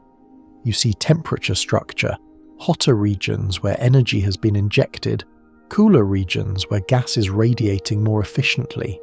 You see edges and arcs, places where the gas density jumps, where a shock front might be moving outward like a slow cosmic ripple. And then, as your mind settles in, you notice the most satisfying X-ray feature of all: cavities. Darker regions in the X-ray glow where the gas has been displaced. These aren't random holes, they're the absence that proves presence, the negative space that tells you a jet inflated a bubble, pushing the plasma aside. It's like reading a fossil trackway. You don't see the dinosaur, but you see exactly where it stomped. Your first light joke arrives, drowsy and gentle. X-ray astronomy is basically the universe letting you turn on developer mode, except the patch notes are written in plasma and the bugs are gravitational. Now you drift deeper into what X-rays actually give you. They provide density, because X-ray brightness depends strongly on how much hot gas is along the line of sight. They provide temperature, because the spectrum of X-rays, the distribution of photon energies, depends on the gas temperature and composition. They provide metallicity. Astronomers call everything heavier than helium metals, because we're dramatic like that, because different elements leave distinct spectral line features. Those metals get into the cluster gas through supernovae and galactic winds over billions of years. So X-rays don't just show you heat, they show you history, like a stew that tastes different depending on what's been thrown in over time. Now you bring in your quirky or fringe tidbit, the kind that feels like a quiet conspiracy but is really just the edge of active research. There's a subtle, ongoing tension in cluster astrophysics over how clumpy the intracluster gas is on small scales, how much hidden structure might bias our interpretations of cooling rates, mass estimates, and energy balance. If the gas is more multiphase or more inhomogeneous than your model assumes, you might overestimate or underestimate how much cooling is truly happening. It's not a tabloid mystery, it's a technical one. But it has a very human vibe. You're trying to measure a fog bank's temperature, while the fog bank keeps rearranging itself into little pockets and filaments the moment you look away. Historians still argue whether the early era of cluster X-ray studies encouraged too much faith in smooth, symmetric models, nice round clusters, tidy cores, because the real sky keeps revealing asymmetries, sloshing, mergers, and feedback-driven chaos that refuse to fit into clean spherical assumptions. The debate matters in Phoenix because Phoenix is not a nice round example. It's an overachiever with a complicated personality. You let yourself imagine the Phoenix core in particular. If it truly hosts strong cooling and intense star formation, X-ray observations might show a bright, dense core with a relatively short cooling time, meaning the gas can radiate away its energy quickly. But if the black hole is also pumping energy out via jets, you might also see cavities, shock features, or temperature jumps, signatures of heating episodes. Phoenix becomes a layered X-ray tapestry, a cooling core with burn marks. Second Light Joke whispered, the Phoenix cluster is basically that friend who says they're really into balance, then orders both the salad and the triple cheese fries and insists it's self-care. And because you're sleepy, you don't drown in details. You keep the picture simple and sensory. X-ray maps are like thermal photographs of a storm system. Brightness is density. Color coding can represent temperature. Dark cavities are the ghosts of jets. Rims are compressed gas. Ripples are energy travelling outward. When you look at a cluster in X-rays, you're seeing its breathing, its bruising, its long, slow adjustment to gravity and feedback. You also feel the scale again. A black hole's horizon might be unimaginably large compared to a star, but it's still tiny compared to the cluster core. And yet, in X-rays, you can trace how that tiny central engine has affected gas on scales of tens to hundreds of thousands of light years. That's the key relationship. Small engine, enormous consequence. Your third light joke slides in. If your life ever feels like one small mistake causes a massive mess, congratulations. You're doing black hole feedback in miniature, minus the jets and the peer-reviewed papers. You stand in the desert and let your eyelids droop a little more. The sky above you is visible light, calm and twinkling. The sky in your imagination is X-ray, bright, hot and structured. And Phoenix A, still invisible, becomes legible through this glow. Not because X-rays show the whole, but because they show the environment reacting to it, like water revealing the shape of an invisible hand. And as the X-ray image settles, your thoughts naturally tilt toward the next gentle tool the universe gives you. Gravity itself, bending light like a soft lens. Because once you've seen Phoenix in heat, you start wanting to see it in weight, how the cluster's mass distorts the background, how the universe's geometry writes an even more direct ledger of what's truly there. You keep that X-ray glow in the back of your mind like a nightlight, hot gas, cavities, rims, ripples, and you let your attention slide into something even quieter and more intimate than heat, gravity's handwriting. Because heat can swirl and lie and get pushed around, but gravity has a stubborn way of revealing itself. It bends light, it warps paths, it turns the universe into a lens. Out in the desert, you look up at the stars and imagine them as straight lines, simple rays travelling through space. Then you remember, gently, that straight is not a guarantee. In general relativity, mass and energy curve space-time, and light follows that curvature.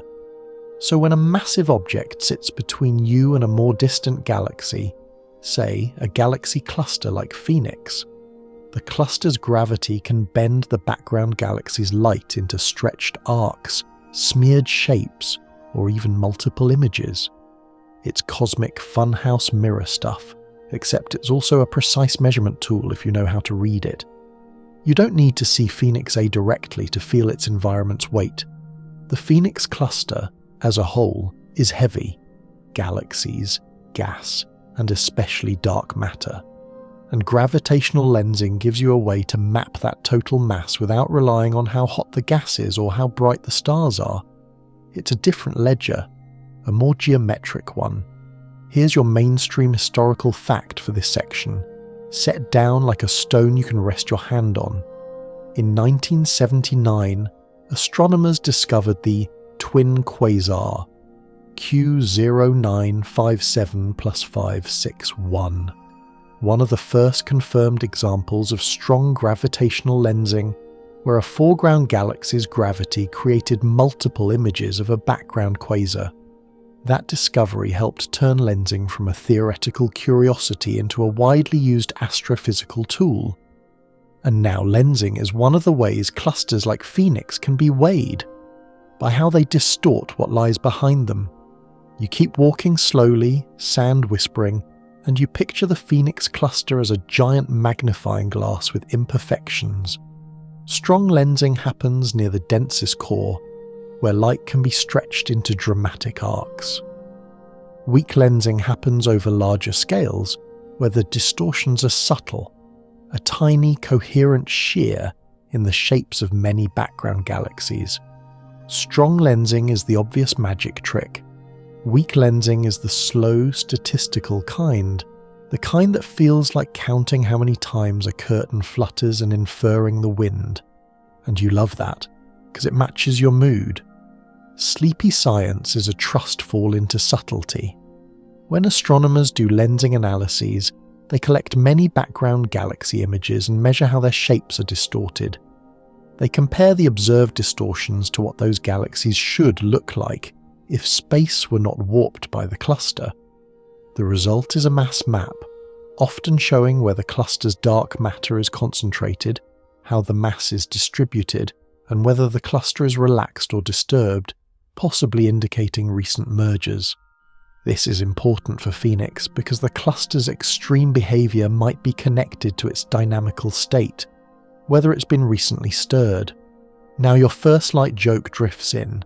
Gravitational lensing is the universe's way of saying, I'm not only going to be incomprehensibly large, I'm also going to do optical illusions, like some cosmic magician who never asks permission. You let your mind sit with an important nuance. Lensing weighs the cluster, not the black hole, but weighing the cluster helps you understand the environment that allows a black hole like Phoenix A to exist and possibly grow so massive. The cluster's gravitational potential governs how gas moves, how it cools, how it flows inward, and how the central galaxy can accumulate mass. If the cluster is exceptionally massive, it can supply an enormous reservoir of material over cosmic time. It can also experience mergers that funnel gas toward the centre, briefly boosting feeding and star formation. Exactly the kind of "why is Phoenix so intense?" storyline you've been circling.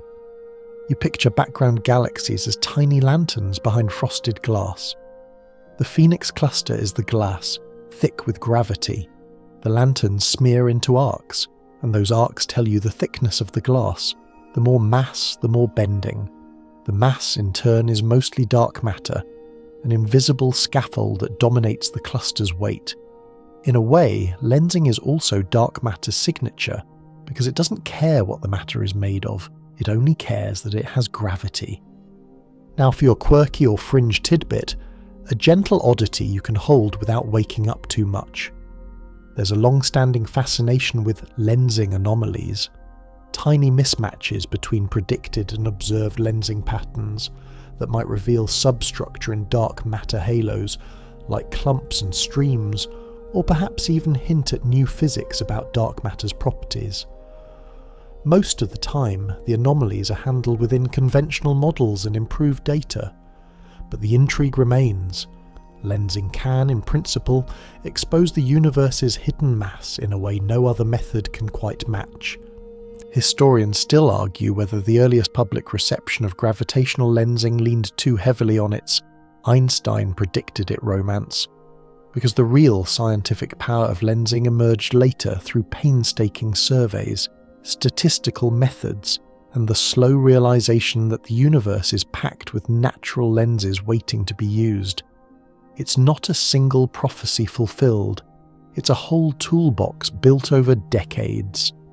Second light joke, soft and sleepy. Lensing is basically the cosmos taking a selfie through a smudged phone camera, and astronomers being the only people excited enough to say, wait, this blur is incredibly informative. You let the lensing mass map form in your mind as a translucent overlay on the X-ray image you already have. X-rays show you the gas distribution, where the baryonic matter is hot and glowing. Lensing shows you the total mass distribution, where the gravity truly sits. Comparing the two can reveal offsets and asymmetries, which can suggest mergers, sloshing, or non-equilibrium conditions. In other clusters, famous ones like the Bullet cluster, such comparisons have been used to highlight the separation between hot gas and dark matter during a collision. For Phoenix, the comparison can help test whether its extreme cooling and star formation occur in a particularly deep, concentrated potential well, or in a core still settling after disturbance. You pause your steps. The desert is so quiet you can hear your own pulse. It's comforting because the Phoenix cluster is anything but quiet. Yet the logic is the same. Motion reveals mass. Curvature reveals mass. Even silence reveals mass, if you know what silence should have sounded like. Now you bring your attention back to Phoenix A without announcing it like a headline. You don't need to. You feel the connection. A cluster that lenses strongly is a cluster with enormous mass. A massive cluster tends to host a massive central galaxy. A massive central galaxy tends, often, to host a massive black hole. It's not destiny, not a guarantee, but it's a consistent pattern in cosmic architecture. Phoenix A sits at the end of a chain of big things live in big neighborhoods, except the neighborhood is the cosmic web, and the house is a gravitational singularity dressed in a bright accretion system. Your third light joke arrives. If Phoenix A has a real estate agent, the listing definitely says prime location, excellent gravity, walkable to intra-cluster medium. And now, without breaking the glide, you feel the story ready to shift again. Because lensing helps you weigh the cluster and understand its structure, but you also want to know how the Phoenix got this way. You want the bigger timeline, how the hunt for giant black holes evolved, how the idea of supermassive became normal, and how Phoenix A ends up as a late entry that makes the whole leaderboard wobble. You keep the Phoenix cluster's bent starlight and X-ray heat layered in your mind like two transparent maps, and without any sudden pivot you let your attention drift backward, back through the human timeline of how we even learn to talk about black holes as if they're normal furniture in the cosmic house. Because Phoenix A only feels like the largest against a background of other giants, other discoveries, other moments where astronomers stared at the sky and realized the universe was hiding something heavy and dark in plain sight. You're still in the desert, still second person, still breathing slowly, but now your footsteps echo across a century of ideas. At first, black holes aren't called black holes. They're math problems with sharp edges. They're collapsed stars and gravitationally completely collapsed objects, and other phrases that sound like someone trying not to frighten the funding committee. You imagine early relativity as a dimly lit room full of chalk dust and nervous excitement, with people realizing Einstein's equations allow regions where gravity becomes so intense that light can't escape. It takes time, decades, for the community to move from the equations say something weird to the universe actually builds these weird things. Here's your mainstream historical fact for this section, arriving with the calm weight of a museum plaque. In 1967, physicist John Wheeler popularized the term black hole, giving the concept a sticky, memorable name that helped it settle into both scientific and public language. A name doesn't prove a thing, but it changes how easily a thing is discussed, like finally labeling the mystery drawer in your kitchen so everyone stops pretending they don't know where the batteries are. And once the term exists, the hunt for extremes begins in earnest, not as a treasure hunt, but as a slow accumulation of evidence. Quasars show up as blazing points in the distant universe, too bright to be ordinary stars, too compact to be whole galaxies. They flicker, they radiate, they demand an engine. Accretion onto supermassive black holes becomes the most efficient explanation because gravitational energy can outshine nuclear fusion when you're dropping matter down a deep enough well. You let your mind linger on the sense of scale inflation. At first, even a million solar mass black hole sounds absurd. Then it becomes routine. Then you hear about hundreds of millions, then billions. Then quietly, the leaderboard starts to include candidates so massive that billion begins to sound like a small word wearing an oversized coat. You imagine the milestones like lanterns on a dark path, active galactic nuclei tied to central massive objects, radio galaxies with jets that stretch for hundreds of thousands of light years, X-ray binaries proving compact objects exist, and later, careful dynamical measurements in nearby galaxies making it hard to deny that something huge sits at their centers. Over time, the story becomes less, do black holes exist? And more, how many? How big? And how did they grow so fast? Your first light joke floats in, low and sleepy. Astronomy is basically the only profession where someone can say, "We found a 10 billion solar mass object," and the reply is, Sure, but is it the biggest? Like the universe is running a very expensive talent show. Now you gently fold Phoenix A into this broader arc. Phoenix A becomes interesting not only because it's massive, but because it lives in an environment that seems to amplify everything.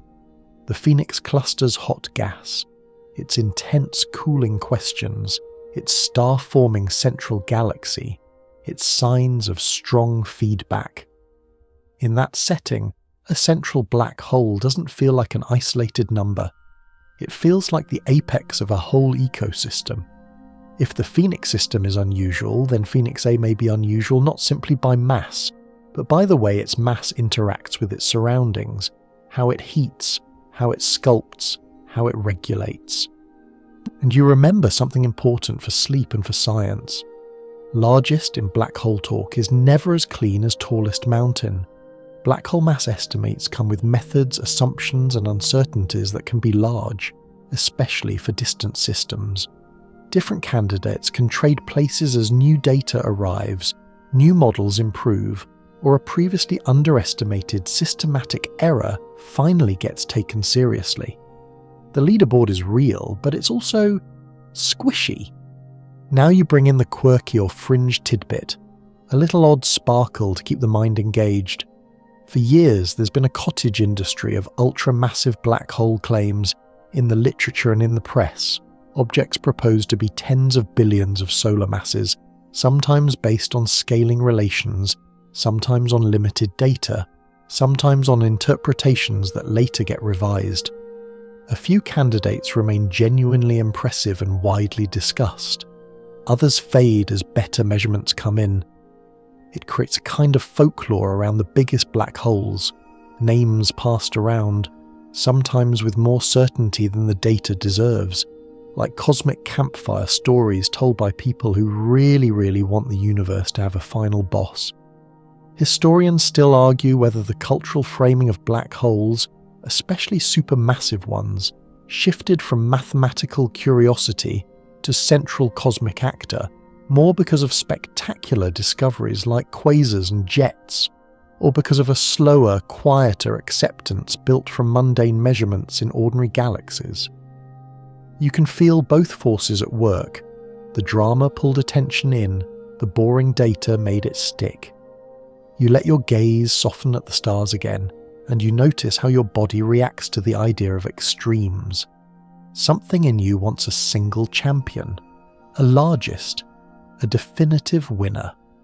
But astronomy rarely hands you that with a ribbon and a clean speech.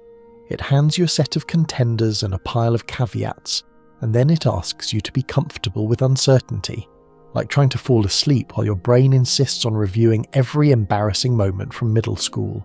Second light joke, the universe refuses to give you a simple top 10 list because it knows you'd turn it into a bracket tournament and start arguing in the comments like it's sports. You keep gliding forward in the narrative because this history isn't just a scrapbook, it's a lead-in to the next pressure point in the story. Once you accept that Phoenix A sits among the most massive known, the question stops being only how big and becomes how. How do you grow something like that? How do you feed it enough? How do you build a seed massive enough early enough? How do you do it without the universe running out of time? But before you get there, you let yourself appreciate the strange comfort of the timeline. Humans have been wrong about the cosmos more times than you've misread a recipe. Yet we keep refining, we keep measuring, we keep learning how to see what's invisible by watching what it bends, heats and disturbs. Third light joke, soft as a yawn. If black hole history teaches you anything, it's that the universe will let you be confused for 50 years, then quietly reveal the answer in X-rays and say, "You're welcome." You take one more slow step in the desert sand and you feel the story's momentum turning toward growth, toward the uncomfortable, fascinating problem of how Phoenix-scale giants might form at all. The sky stays calm, your breathing stays slow, and your mind, like a telescope tracking a faint object, begins to lock onto the next question. You keep your mind on that quiet scoreboard of giants, billions upon billions of solar masses until the numbers stop feeling like numbers and start feeling like a dare. And then, naturally, you ask the only question that matters once largest has settled into your bones. How do you grow something like Phoenix A at all? You're still in the desert, still breathing slowly, but now you're imagining time as a long corridor, dimly lit, with doors that open onto different growth stories. Because black holes, especially the supermassive kind, aren't born fully grown. They have to start somewhere, some seed mass, and then they have to gain mass through feeding, mergers, or both. And the universe, as you've probably noticed, does not provide a neat instruction manual. It provides a set of plausible routes and then makes them compete inside messy environments like the Phoenix cluster. You begin with the simplest, most emotionally satisfying idea: steady feeding. The black hole eats gas over time, the accretion disk glows, the AGN turns on and off like a restless nightlight. Over hundreds of millions and billions of years the mass climbs. It's the slow and steady wins the race version, except the race is happening across cosmic time, and steady includes occasional tantrums of relativistic jets. But then you remember a detail that makes steady feeding feel less cozy. There's a limit to how fast you can feed a black hole with bright accretion before the radiation pushes back. As matter falls in, the emitted light and energetic particles can exert pressure outward. Push too hard, and you start blowing away your own fuel supply. That's the basic idea behind the Eddington limit, a kind of maximum polite luminosity for spherical accretion. Black holes can still grow quickly, but it's not as simple as pouring gas in like you're filling a bathtub. Here's your mainstream historical fact for this section, set down gently so it doesn't clatter. In 1939, J. Robert Oppenheimer and Hartland Snyder published work describing gravitational collapse to what we now recognize as a black hole, helping cement collapse as a real astrophysical pathway rather than a mere mathematical oddity. That matters because growth stories depend on birth stories. Once collapse is accepted as physical, the question shifts from can these exist to how do they get so big? So you walk slow and soft, and you open the next door in the corridor. Mergers. Galaxies collide and merge, and their central black holes can eventually merge too. In a dense environment like a galaxy cluster, galaxies interact, fall together, and assemble into larger systems over time. The brightest cluster galaxy at the centre grows by cannibalizing smaller galaxies. There's no polite way to phrase it. It's a cosmic buffet. If each swallowed galaxy brings its own central black hole, then mergers can build up a massive central black hole not only through feeding, but through black hole coalescences. Mergers sound clean on paper, add mass, repeat. But then you remember the reality. Getting two supermassive black holes to actually merge is a multi-step process. First the galaxies merge, then the black holes sink toward the centre through dynamical friction. Then they form a bound binary. Then they need to lose angular momentum to get close enough for gravitational waves to finish the job. In some scenarios the binary can stall, the so-called final parsec problem, unless stars or gas help carry away energy and angular momentum. Even when everything works, it can take time, and time is always the currency you're spending. Your first light joke arrives, sleepy and dry. Growing a supermassive black hole by mergers is like trying to clean your room by shoving everything into one pile. Technically, the pile gets bigger and more organized, but nobody should ask how long it took or what happened to the floor. Now you open a third door, big seeds. Instead of starting with a small black hole, a few tens of solar masses from a dying star, you start with a much larger seed in the early universe. One proposed mainstream pathway is direct collapse. In certain early metal-poor environments, a massive gas cloud might collapse more or less directly into a black hole of maybe 10 to the power of 4 to 10 to the power of 6 solar masses, bypassing the tiny seed stage. If you start big, you don't have to run as fast later to reach billions. And this is where the Phoenix story begins to feel like it's pressing on the edges of what's comfortable. Because an object as extreme as Phoenix A, if it truly sits at the very top end of mass estimates, makes you wonder whether ordinary growth pathways, small seeds plus steady, limited feeding, are enough. Maybe they are. Maybe the universe had enough time and enough gas and enough mergers, or maybe you need special conditions, early big seeds, periods of super Eddington accretion where feeding temporarily exceeds the standard polite limit, or exceptionally merger-rich histories in massive halos. Now you bring in your quirky or fringe tidbits, soft but intriguing. There are speculative ideas that some black hole seeds could be linked to primordial density fluctuations. Black holes formed very early in the universe, potentially before stars, from rare overdensities. Primordial black holes as a dominant explanation for supermassive black holes are not the mainstream view, but they live in the imagination because they offer a shortcut through the time problem. The universe loves shortcuts, even when the evidence is still arguing about whether the shortcut exists. And you keep the required open debate phrase in its sleepy cadence.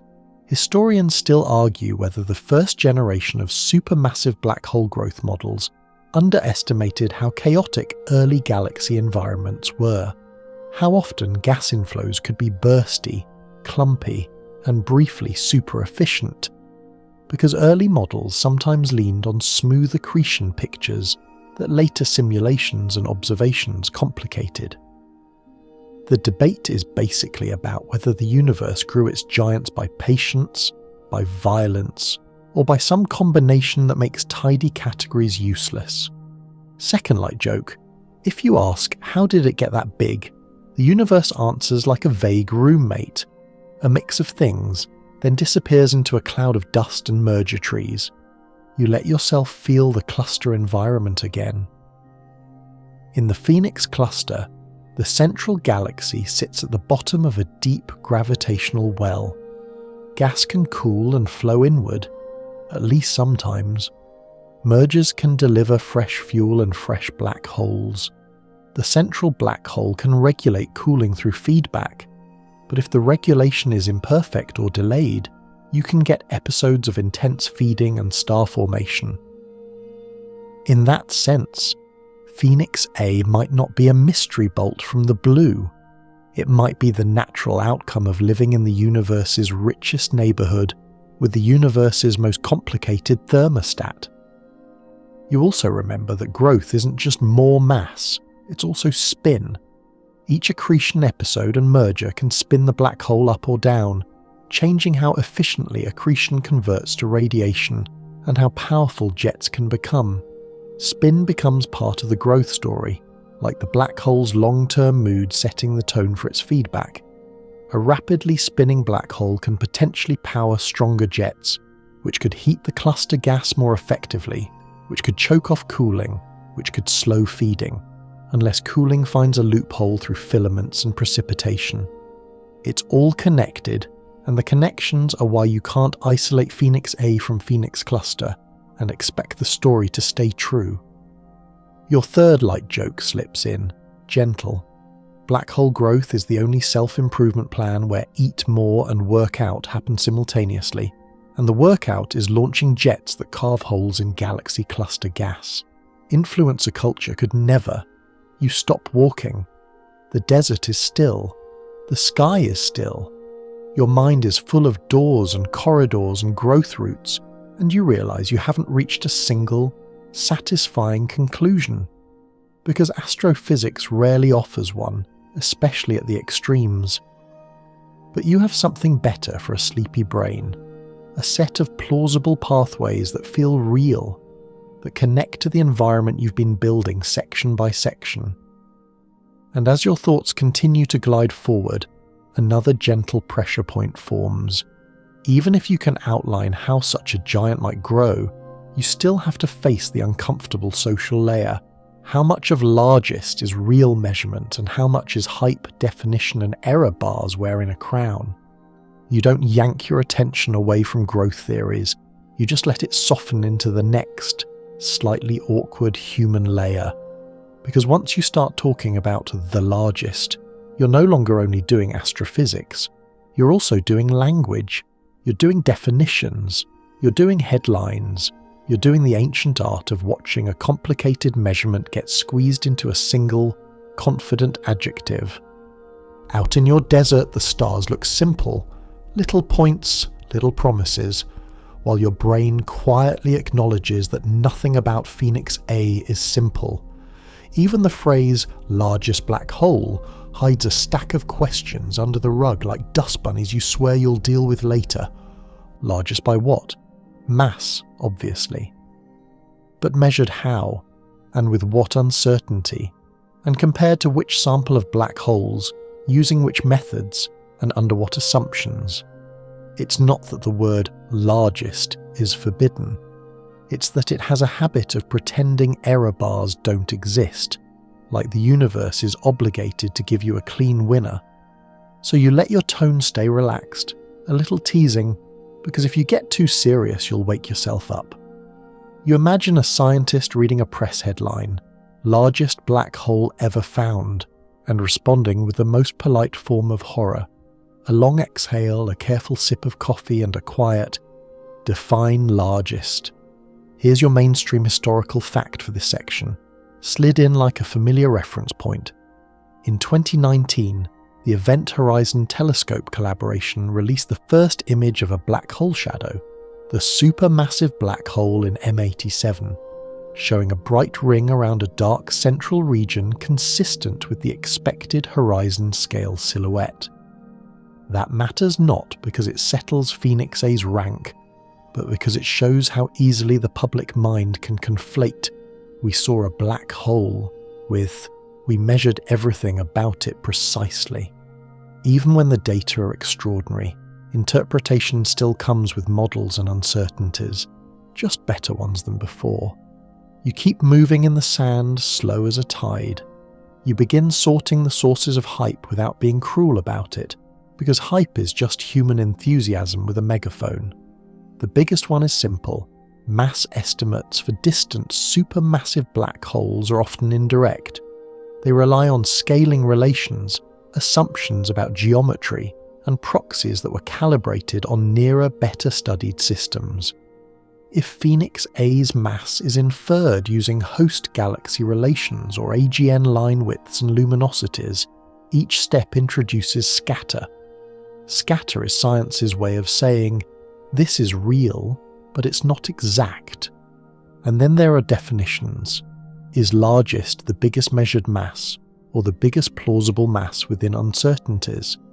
Is it the biggest central black hole in a galaxy, or do we include candidates with less secure measurements? Do we count the mass of a black hole binary if we suspect two giants but can't resolve them? Do we include objects whose masses are derived from stellar dynamics, from gas dynamics, from AGN methods, from megamasses, from models? Each method has strengths and pitfalls, and they don't always agree perfectly. Two different methods can weigh the same object and produce values that overlap within errors, but differ enough to reshuffle the leaderboard. Your first light joke lands gently. Calling something the largest black hole is like calling someone the tallest person based on a blurry photo. Technically, you might be right, but you're going to regret how confident you sounded. Now, you let the story lean into the idea of error bars as a comforting presence rather than a nuisance. Error bars are not a sign that scientists don't know what they're doing. They're a sign that scientists are being honest about what the data can and can't support. When a black hole is so far away that you can't resolve stellar orbits, you're working with integrated light, spectral features, and correlations. You're still doing real measurement, but you're measuring through layers of interpretation. And if Phoenix A sits in that upper tier, tens of billions perhaps, then it's living in the regime where small changes in assumptions can produce large changes in mass estimates. Change the estimated velocity dispersion slightly, change the distance scaling slightly, change the calibration factor in an AGN mass proxy. The number shifts. Not wildly perhaps, but enough that largest becomes less like a crown and more like a rotating spotlight. Now for your quirky or fringe tidbit, something that's not a conspiracy, just an odd corner of scientific culture. There's a phenomenon where extreme objects tend to attract extreme claims, and extreme claims attract attention, and attention attracts follow-up studies that either confirm or deflate the original estimate. In other words, the universe isn't always the one generating drama. Sometimes it's the feedback loop between curiosity, headlines, and the human desire to name a champion. In sleepy terms, the scientific process is a little like a cat watching a laser pointer. Everyone is sincerely engaged, and sometimes the dot ends up somewhere unexpected. Historians still argue whether biggest and first narratives in astronomy do more harm than good, because they help the public care, but they can also distort how science actually progresses, turning careful uncertainty into a false sense of competition. That's not to say rankings are useless, it's to say the rankings should be treated like weather forecasts, not like commandments. Second light joke, soft and a little smug. The universe doesn't hand out trophies, but humans keep trying to engrave them anyway, and then the error bars show up like, actually, we'd like to add a footnote the size of a small moon.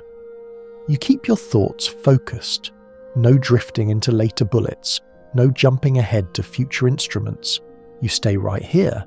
The tension between monster and measurement. Phoenix A's reputation is partly built on its association with a famously extreme cluster and a central galaxy doing unusually active things. That context makes the mass claim feel plausible. Big environment, big central galaxy, big black hole. But plausibility isn't proof. The proof is always in the chain of measurement, and the chain has links that can flex. You imagine the scientific papers as calm, careful documents full of caveats that rarely get quoted in the loudest versions of the story. The papers might say, estimated, consistent with, within uncertainties, requires further study. The headline translates that into largest, because consistent with is not the kind of phrase that sells a sleepy YouTube thumbnail. And you, gentle host in the desert, are here to hold both truths at once. Yes, Phoenix A appears to be an extreme black hole candidate, and yes, the extreme end of the chart is exactly where uncertainty matters most. Third light joke quietly. If you ever want a scientist to stop talking at a party, just ask, so is it definitely the biggest? And watch them evaporate into an elegant cloud of qualifiers. You take a slow breath. The sand cools further under your feet. The stars keep their patient glitter, and you let the word monster become softer. Not because Phoenix A is less impressive, but because you've learned to respect the difference between awe and certainty. Awe is easy and correct here. Certainty is harder and sometimes unnecessary. So you stay with the essence of this section's promise. Largest depends on definitions and error bars. It can be a useful shorthand, but only if you remember the scaffolding underneath. Phoenix A is a contender at the top end of the supermassive black hole mass spectrum, and that's already enough to make your brain feel pleasantly small. And as your thoughts keep gliding forward in the same unbroken stream, you feel the next thing forming naturally. Not a new intro, just the next step. Once you've acknowledged how largest can wobble, you're ready to peek at the whispers people make when the data leave room. Exotic seeds, odd origins, the fringe ideas that gather around any cosmic extreme like moths around a porch light. You let the word largest settle into its proper shape. Impressive, but not a throne carved in stone. And you notice what always happens next. the same way it always happens when a story has a blank space. Whispers move in, not loud ones, not the kind that demand you believe, just the soft, curious murmurs that gather around extremes, because the moment the data leave a little room, the human mind tries to furnish it. You're still in the desert, still under the steady stars, but now your imagination is walking the edge of the official trail, where mainstream models fade into the dimmer brush and the ideas get creative. Not necessarily wrong, not necessarily right, just less certain, less settled. Phoenix A, because it sits in that uppermost, breath-stealing mass range, invites the question, what if the usual origin story isn't the whole story? You keep your voice calm because the point here isn't to turn science into spooky campfire fiction. The point is to acknowledge that astrophysics has a frontier, and the frontier isn't always about new telescopes.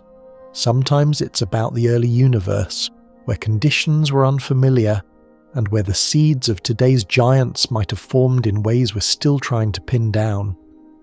You begin with the most respectable, unusual idea, the one that shows up in serious papers, not just late-night message boards, direct collapse black holes. In this picture, the early universe contains regions with massive gas clouds that can collapse almost directly into a black hole without first forming normal stars in the usual way. The trick is keeping the gas from fragmenting into many small clumps. Fragmentation makes stars. Stars make feedback. Feedback breaks the collapse into smaller outcomes. So direct collapse scenarios often require special conditions, low metallicity, strong radiation backgrounds that suppress molecular hydrogen cooling, and a rapid inflow that keeps the gas moving inward like it's late for an appointment. If you can form a seed that's already tens of thousands, or even hundreds of thousands, of solar masses, you've given the universe a head start. You've taken the long staircase of growth and replaced the first few flights with an elevator. For a giant like Phoenix A, that head start feels emotionally satisfying, even if the universe is under no obligation to satisfy your emotions. Here's your mainstream historical fact for this section, placed gently so it doesn't wake you. In 1964, quasars were recognized as extremely distant, extraordinarily luminous objects powered by compact engines, a realization that rapidly pushed astronomers to consider supermassive black holes and their growth histories as central to cosmic evolution. That matters because quasars are the reason these origin questions became urgent in the first place. Once you know the early universe hosted bright compact engines, you have to explain how the engines formed so quickly. You keep walking slowly and now you take one more step sideways into the truly exotic, still discussed, still debated, but with a more speculative smell to it. Primordial black holes. The idea here is simple in a spooky way. What if some black holes formed not from stars or collapsing gas clouds, but from density fluctuations in the very early universe? Regions so overdense that they collapsed under their own gravity long before galaxies existed. If such objects formed with the right masses and survived, they could act as seeds for later growth. And because the early universe was a wild place, hot, dense, expanding, full of physics we mostly understand but still argue about at the edges, primordial black holes keep returning as a possibility whenever we meet a black hole that looks too big, too early, too demanding. Now, you do the responsible sleepy thing. You don't sell it as the answer. You hold it as a whisper. The evidence for primordial black holes as a major population is constrained by many observations, and the mainstream view doesn't require them to explain most supermassive black holes. But the idea persists because it's a shortcut, and shortcuts are seductive, especially when the staircase looks impossibly long. Your first light joke arrives soft as a breath. Primordial black holes are basically the universe's pre-installed software, and scientists keep checking the device like, "Are you sure this didn't come with extra features we didn't order?" You continue gliding through the fringe garden, and you encounter another cluster of ideas, less about what seeded the black hole, and more about how it might have grown faster than we expect. Super Eddington accretion. The Eddington limit is the polite spherical steady-state story, but the universe is not always polite, spherical, or steady. Accretion can be clumpy. It can be shielded. Radiation can escape along certain directions while gas continues to fall in along others. In some models, a black hole can briefly grow at rates that exceed the classic Eddington expectation, especially if the accretion flow becomes thick and photon trapping effects occur. In that view, the black hole's growth is less like a calm diet plan and more like an occasional binge, followed by a loud feedback episode that clears the table. It's not guaranteed, it's not constant, but it's possible, and for giants like Phoenix A, possible matters. Now you add your quirky tidbit, the slightly odd seasoning that keeps this section true to its promise. There's a persistent fascination with the idea that some single, ultra-massive black holes could actually be unresolved binaries. Two supermassive black holes orbiting close enough that, from our distance, their influence blends into one. This doesn't mean Phoenix A is secretly two. It means that at the extreme end of the mass spectrum, resolution limits and modelling assumptions can sometimes hide complexity. The universe loves to stack mysteries inside mysteries, like nesting dolls made of gravity. Historians still argue whether the human tendency to reach for exotic explanations, primordial seeds, special physics, dramatic shortcuts, kicks in too quickly when confronted with extreme objects, because sometimes the boring explanation, lots of mergers, lots of gas, long time, deep potential well, is enough, and we just haven't done the full accounting yet. That argument feels especially relevant with Phoenix A because its environment is already extraordinary. You don't necessarily need new physics when you already have a cluster core that behaves like a cosmic pressure cooker. Second light joke, gentle and sleepy. Astrophysicists will consider primordial black holes, direct collapse, and super Eddington feeding, but still struggle to agree on where the office coffee machine should go. Proof that some mysteries are truly unsolvable. You keep your thoughts tethered to Phoenix, not drifting forward to later sections. Phoenix A's odd origins whispers don't exist in a vacuum. They exist because the Phoenix cluster is a rare, intense system. Strong cooling signatures, strong feedback signatures, and a central galaxy that seems unusually productive in making stars. That combination makes you wonder if the black hole's past included phases of unusually effective feeding. Times when cooling delivered fuel faster than feedback could shut it down, or times when mergers delivered both mass and gas in quick succession. You can imagine it like this. The cluster's core is a giant basin. Gas tries to cool and settle into the centre. The black hole responds by heating and stirring. Sometimes the heating wins, keeping the gas hot. Sometimes cooling finds a loophole, forming cold filaments that slip inward like quiet thieves. When that happens, the black hole can feast, and when it feasts it can grow, not smoothly, but in episodes. Your third light joke slides in, quiet. Phoenix A's origin story might be complicated, which is the scientific way of saying, we tried the simple explanation, and the universe laughed gently. You slow your steps. The desert is colder now and the sky feels closer, not because it moved, but because your mind has. You've walked through the respectable edge, direct collapse, the speculative edge, primordial seeds, and the messy growth edge, super Eddington episodes and unresolved complexity. None of these whispers replace the mainstream story.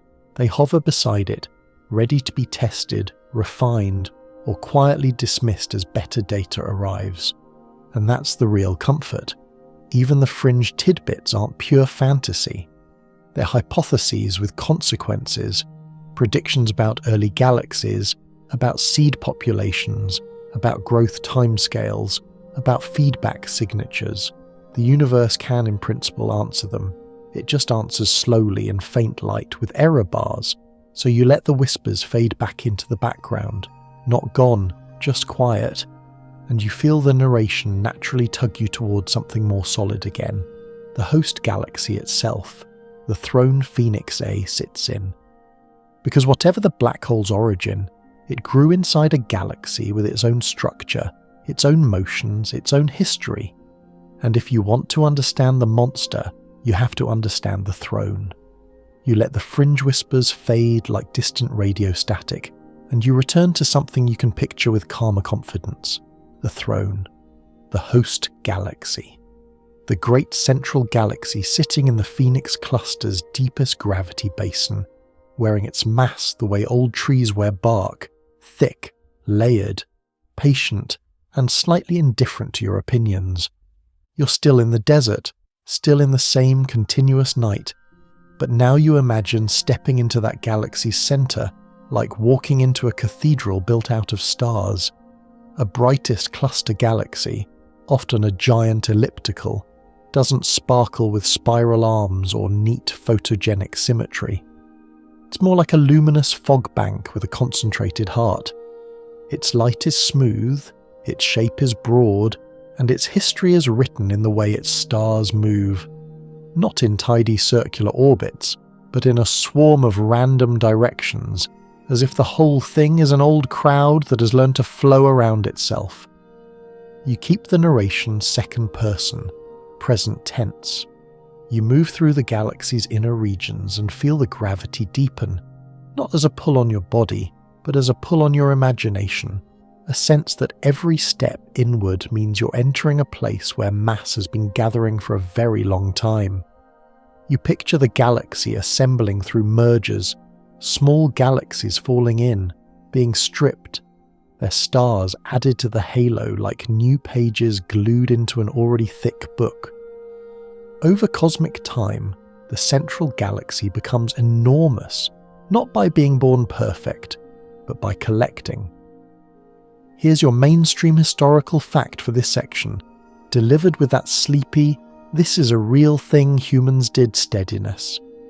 In the 1990s, observations, especially with the Hubble Space Telescope, helped establish that many galaxies host supermassive black holes in their centers, and that these black holes correlate with host galaxy bulge properties, cementing the idea of coevolution rather than coincidence. It matters here because Phoenix A isn't floating in isolation. It's embedded in a galaxy whose own structure and stellar motions are part of the evidence that such a black hole belongs there. You linger on that coevolution feeling because it's the quiet spine of the story. If the central galaxy grows huge, its central black hole tends to grow huge too. Not always in perfect lockstep, not with a clean ratio you can recite like a bedtime prayer, but with a strong statistical relationship that keeps showing up, even as the details shift from system to system. And in a cluster environment like Phoenix, the central galaxy is not just massive, it's privileged. It sits where the intra-cluster gas likes to sink, where mergers are more likely to deliver material, and where the cluster's weather concentrates its effects.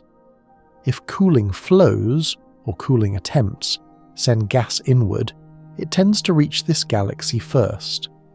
If other galaxies spiral toward the center over time, they tend to end up here, donating stars, gas, and sometimes black holes.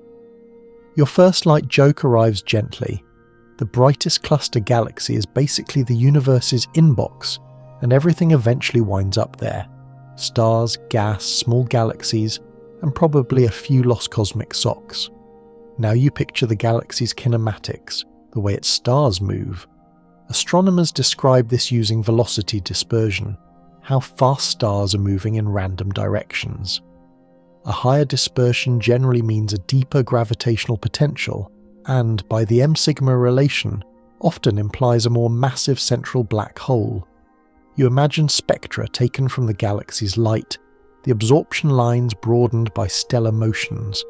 It's like listening to a choir, and inferring how chaotic the backstage hallway is based on how much the voices wobble, except here the wobble is Doppler broadening and the hallway is gravity. You also remember that the central galaxy's inner structure can be shaped by black hole mergers. When two supermassive black holes form a binary and interact with stars, they can eject stars from the core through gravitational slingshots, carving out a core or depleted stellar density in the centre. Some massive ellipticals show these cores, and they're sometimes interpreted as fossil evidence of past mergers. You imagine the galaxy's heart not as a simple peak of starlight, but as something slightly hollowed, an architectural consequence of past collisions. Now for your quirky or fringe tidbit, still PG-13, still science adjacent, still a little odd. There's a persistent fascination with the idea that the biggest cluster galaxies might hide subtle, fossil imprints of multiple black hole episodes, like layered AGN activity phases, encoded in their gas filaments, dust lanes, and even in the distribution of metals in the surrounding intracluster medium. It's not fringe in the sense of aliens wrote it, but fringe in the sense of the galaxy may carry a more detailed memory than we're currently skilled enough to read. Like finding handwriting impressions on the page beneath the one you're reading, and realizing the story has depth you can feel but not fully decipher.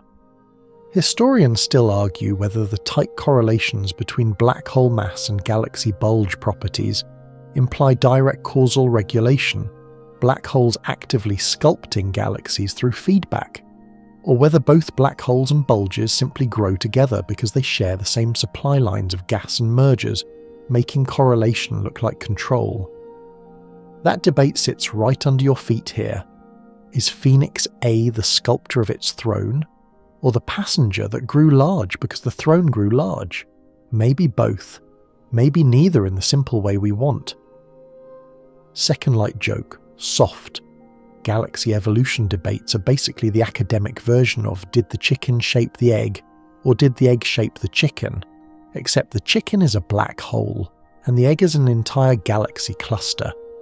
You keep moving deeper into the galaxy's centre, and you feel the presence of cold gas and dust as an exception in an environment that should be mostly hot and dry.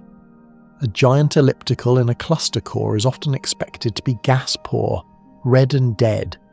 Yet Phoenix's central galaxy shows signs of significant star formation, which implies a supply of colder gas, molecular reservoirs, dusty regions, filaments. That's important because it means the galaxy is not merely an old stellar pile, it's still participating in the cluster's cooling and feedback tug-of-war. The throne is not static, it's still being renovated while someone is sitting on it. You imagine the black hole at the centre as the most extreme tenant in the building. It occupies almost no volume compared to the galaxy, yet it can dominate the power budget through accretion and jets. The galaxy provides fuel. The black hole provides feedback. The cluster provides the larger atmosphere that mediates both. Every piece touches every other piece. Your third light joke slips in like a slow wink. Living in the centre of a cluster is like having the world's most dramatic neighbours. One is constantly delivering packages, cooling gas. The other is constantly setting off fireworks, AGN jets. And the building manager, gravity, refuses to intervene. And as you stand there, desert outside, galaxy inside your imagination, you realise the host galaxy is the bridge between the intimate and the enormous. It's where star formation happens, where dust can hide the evidence, where stellar motions can hint at central mass, and where the black hole's influence is both most concentrated and most consequential. So your attention naturally begins to drift toward the next, unavoidable thought. If the throne and the king are locked in this co-evolving relationship, then the real story is the feedback loop itself. The cosmic thermostat war between cooling gas trying to make stars and the black hole's output trying to keep the core from freezing into runaway collapse. You're still standing in your desert night quiet, but in your mind you're now right inside the Phoenix Cluster's central argument, cooling versus heating, like you've wandered into the universe's longest-running thermostat war. And you can almost feel why it's called a war, even though it unfolds in slow motion. Two processes with opposite instincts keep trying to dominate the same space. Cooling wants to win by patience. Hot intracluster gas radiates energy away in X-rays, loses pressure support, and begins to settle inward. It's gravity's preferred outcome. If you remove heat, the gas sinks. If it sinks, it compresses. If it compresses, it can cool further, condense, and, if it gets cold enough, become the raw material for star formation. Cooling is the universe's version of tidying up. It turns diffuse chaos into concentrated structure. Heating wants to win by interruption.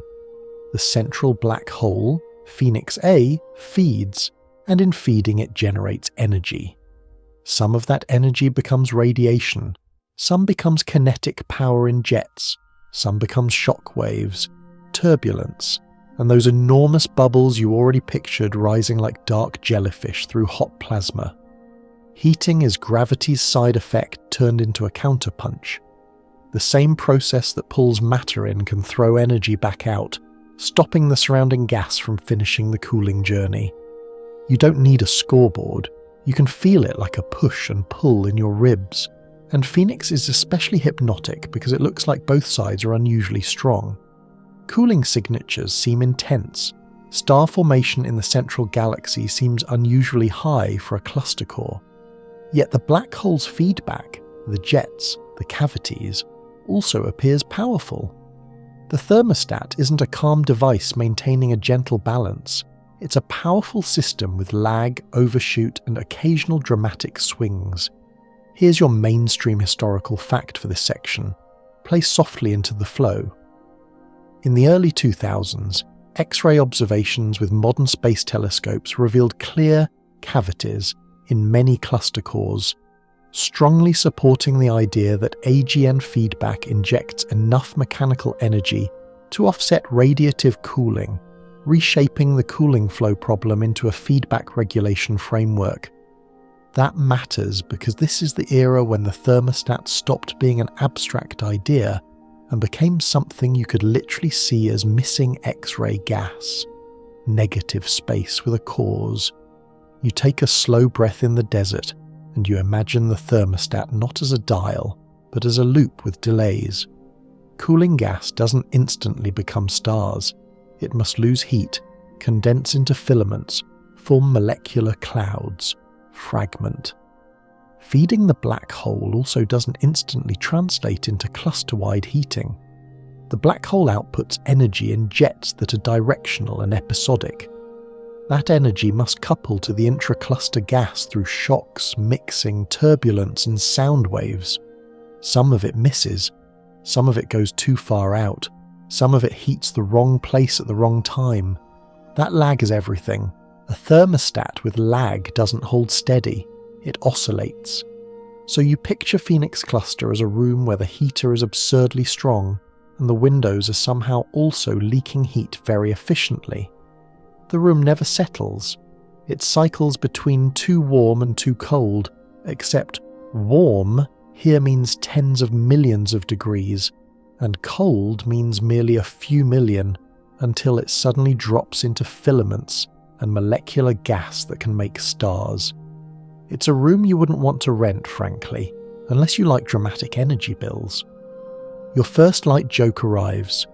Phoenix Cluster is what happens when the universe installs a thermostat, then immediately sets it to chaos mode and hides the instruction manual behind the event horizon. You keep your attention on the mechanism. How does a jet heat gas that fills a vast volume? One way is through shocks, pressure waves driven by outbursts that compress and heat the plasma. Another is through turbulent stirring as bubbles rise, dragging and mixing gas. Another is through sound waves, ripples that carry energy outward and dissipate gradually. Another is through cosmic rays and magnetic fields, which can transport and distribute energy in ways that aren't as intuitive as hot thing touches cold thing.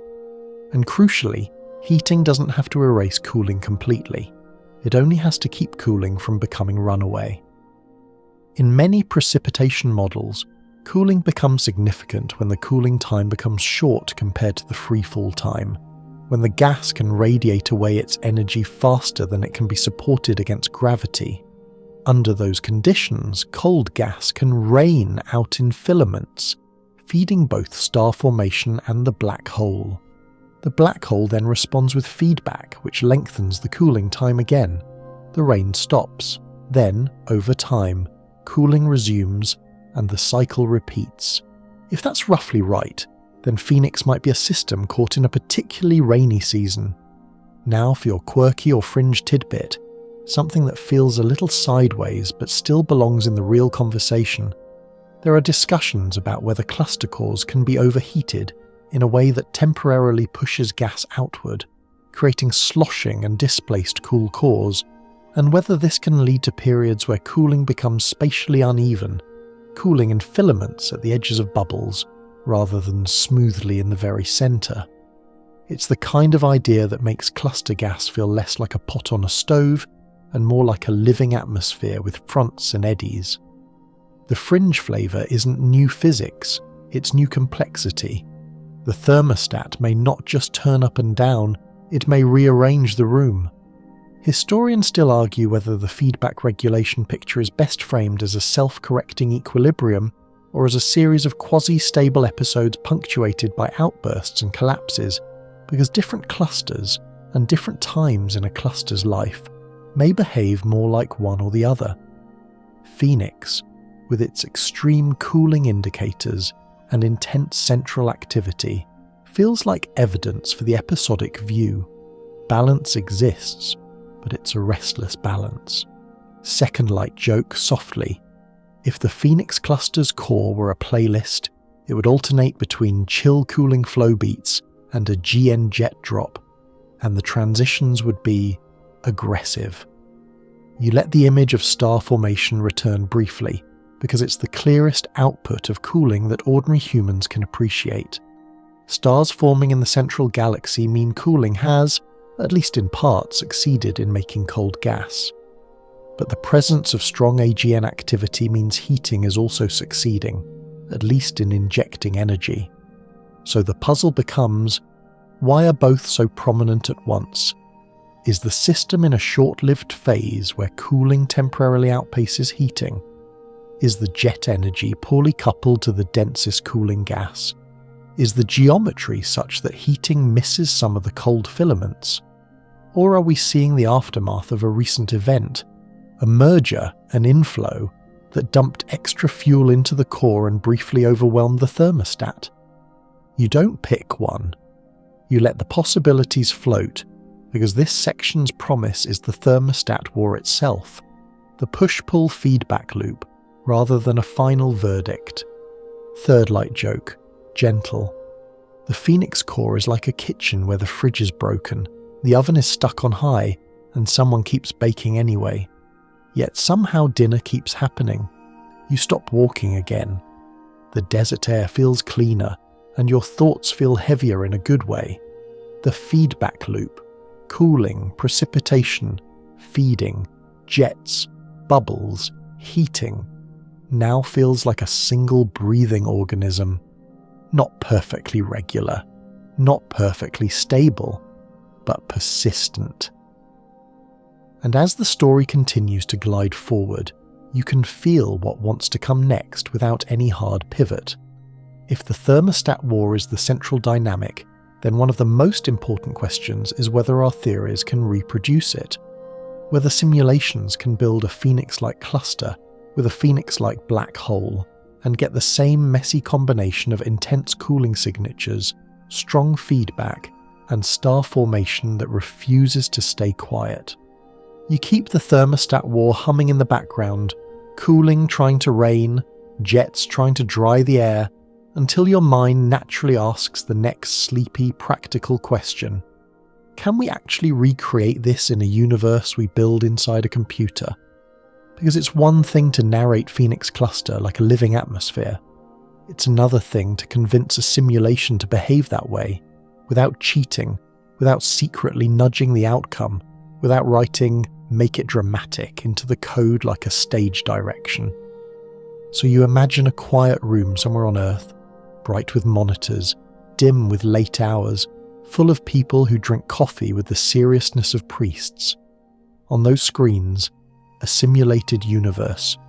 Dark matter forms a cosmic web, gas falls into halos, galaxies form, stars ignite, supernovae stir the gas.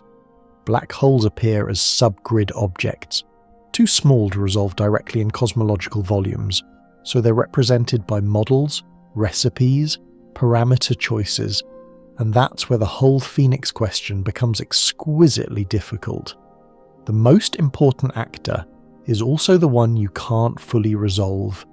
You picture a simulation trying to grow a cluster like Phoenix, massive, hot, and structurally complex, while also growing a central black hole like Phoenix A.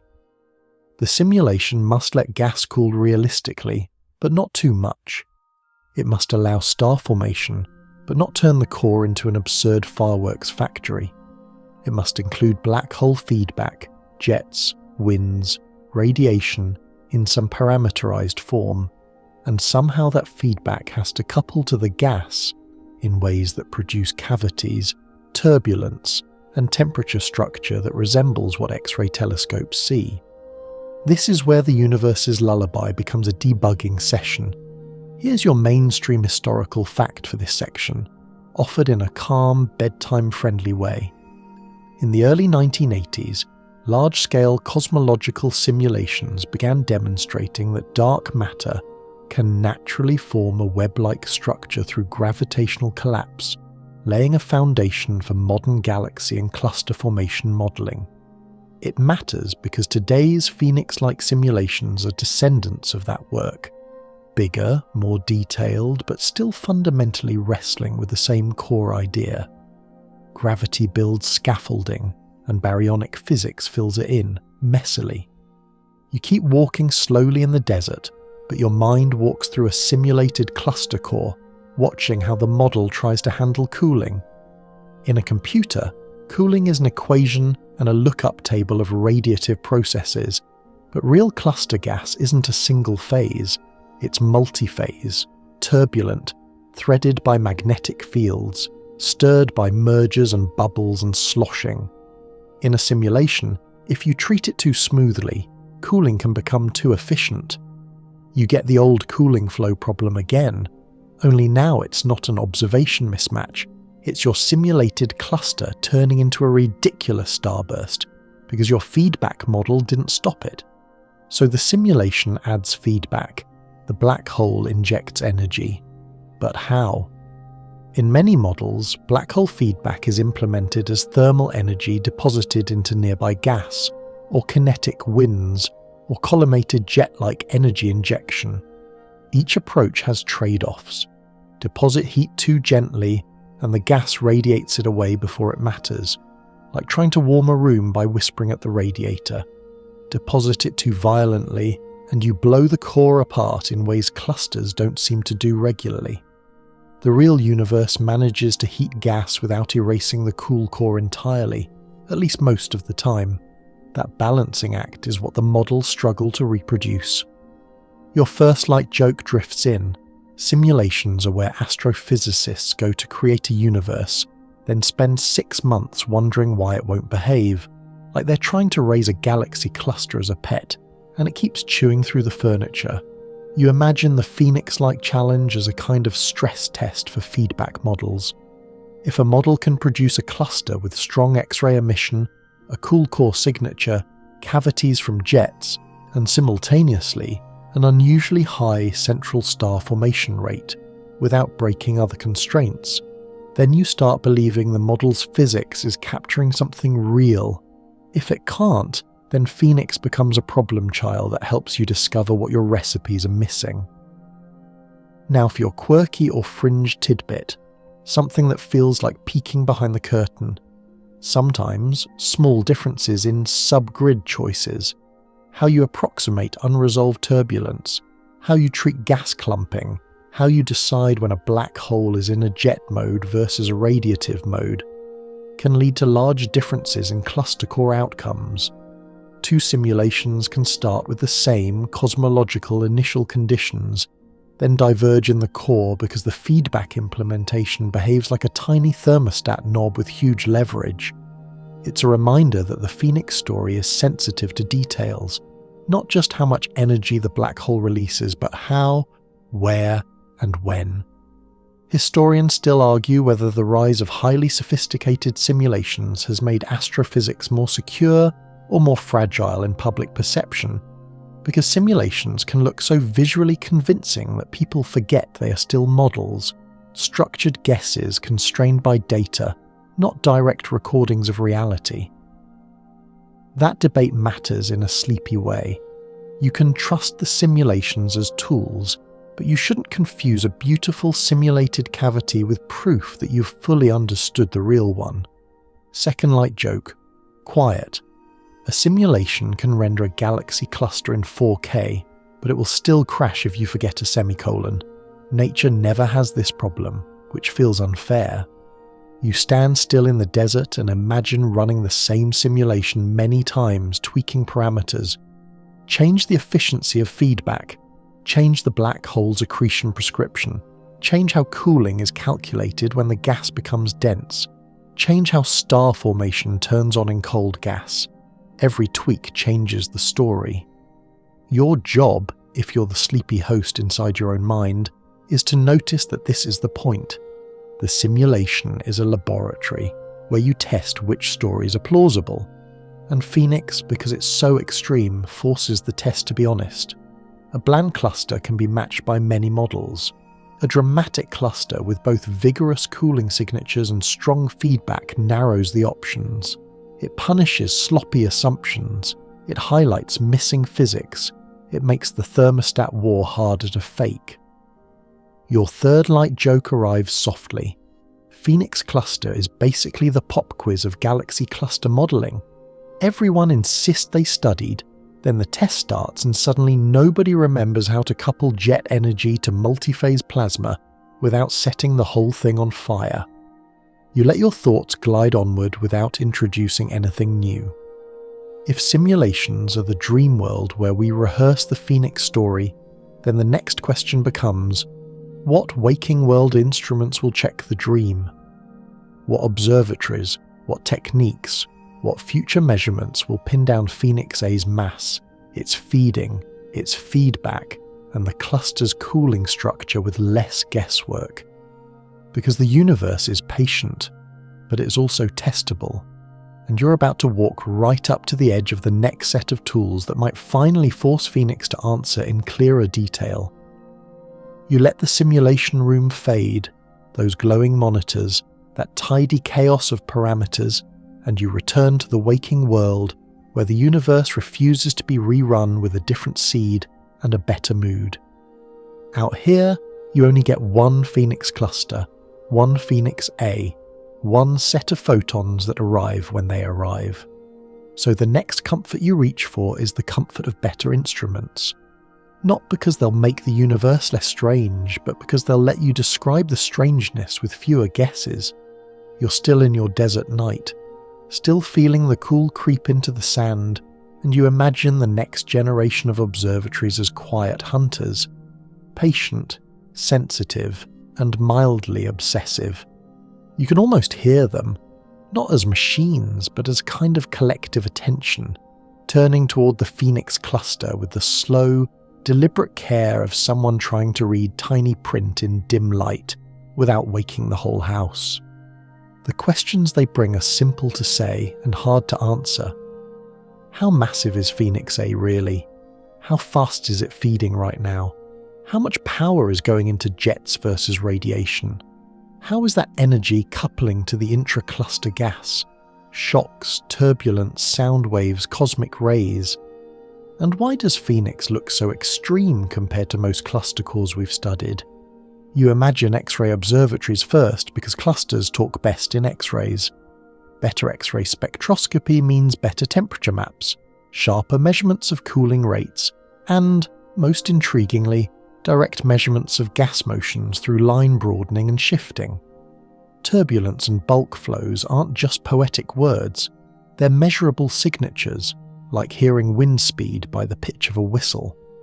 If you can measure how the intra-cluster medium is moving, you can test whether AGN feedback is stirring the core enough, whether mergers are sloshing the gas, and how energy actually spreads. Here's your mainstream historical fact for this section, offered softly like a lamp turned down.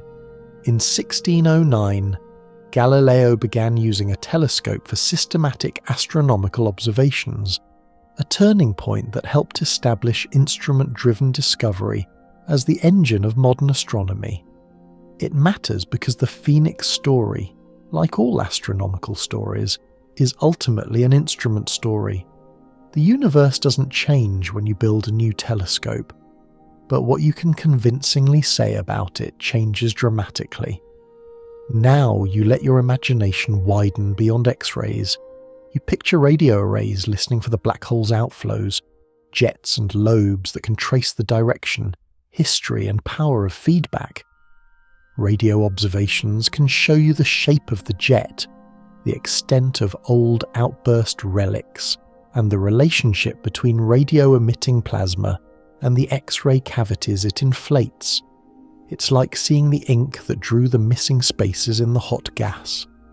Then you drift into the infrared and submillimeter, where cold dust and molecular gas glow.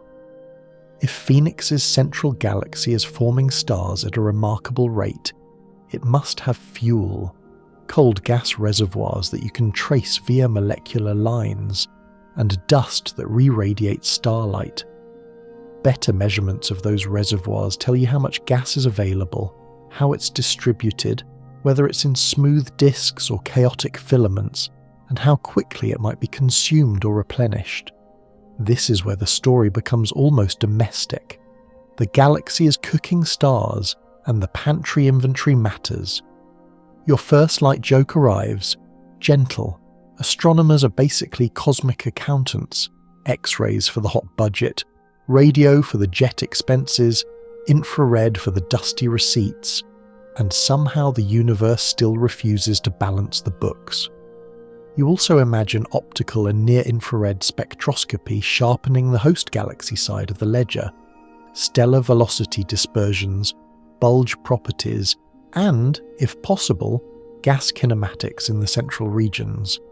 Anything that constrains the central gravitational potential improves the black hole mass estimates, even if you can't resolve the immediate neighbourhood of the event horizon. In a perfect world, you'd track stars right near the centre like we do around our own Sagittarius A star. In the real world at Phoenix's distance, you settle for integrated light and careful modelling, and you hope the next instruments give you enough resolution and sensitivity to reduce ambiguity. Now for your quirky or fringe tidbit, something that keeps the vibe curious without derailing. There's a quiet excitement around multi-messenger possibilities, even for systems like Phoenix, not because we expect to directly hear Phoenix A merge tomorrow, but because the broader era of gravitational wave astronomy is changing how we think about black hole populations and merger histories. As detectors improve over the coming decades, the statistics of massive black hole mergers and their rates in dense environments could help constrain whether the biggest black holes grew more through mergers or through prolonged feeding. Phoenix A's biography might eventually be informed not only by light, but by the universe's ripples. Historians still argue whether astronomy's biggest conceptual leaps come from new theories or from new instruments, because the truth is usually an awkward duet. Better instruments reveal anomalies, anomalies pressure theory, theory predicts new signatures, new instruments are built to chase them. Phoenix sits right in that duet. It's the kind of system that makes you suspect the next wave of hardware will matter. Second light joke, soft. The best way to get the universe to answer a question is to build a telescope so expensive it feels rude not to. You let yourself picture a future observation campaign like a slow, coordinated lullaby. X-ray maps of temperature and density, spectra that reveal metal distributions and turbulence, radio images of jets and lobes aligned with cavities, infrared measurements of dust and star formation, sub-millimeter lines tracing molecular gas filaments, optical and near-IR kinematics tightening the black hole mass estimates. Each wavelength is a different voice in a choir, and Phoenix is the kind of song that only makes sense when all voices are heard together. You can almost feel the next level of clarity. If we can measure the cluster's cooling rate more precisely, the star formation rate more precisely, the cold gas mass more precisely, and the jet power more precisely, then we can test the thermostat war with less guesswork. We can ask whether the black hole's energy output truly balances cooling over time, or whether Phoenix is in a rare, short-lived phase where the balance is off. We can ask whether the cavities and shocks indicate repeated outbursts and how often. We can ask whether the cold filaments are being uplifted, precipitating, or delivered by mergers. And you keep the narration smooth, never restarting. You're simply moving forward into sharper questions. Your third light joke drifts in as your eyelids feel heavier.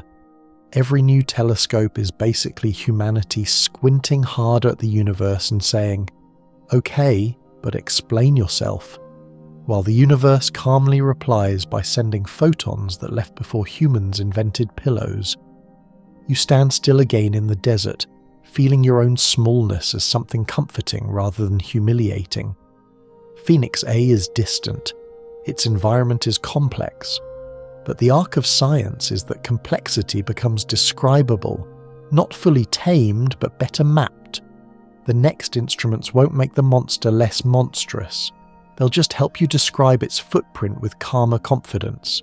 And as your thoughts continue gliding, no new intro, no sudden turn, you feel the story naturally pulling toward a more personal, slightly reckless curiosity. If you couldn't resist and you actually fell toward Phoenix A, what would you experience on the way in? Not as a movie scream, but as a quiet, physics-shaped lullaby. Time dilation, redshift, and that soft, inevitable crossing you already met at the horizon.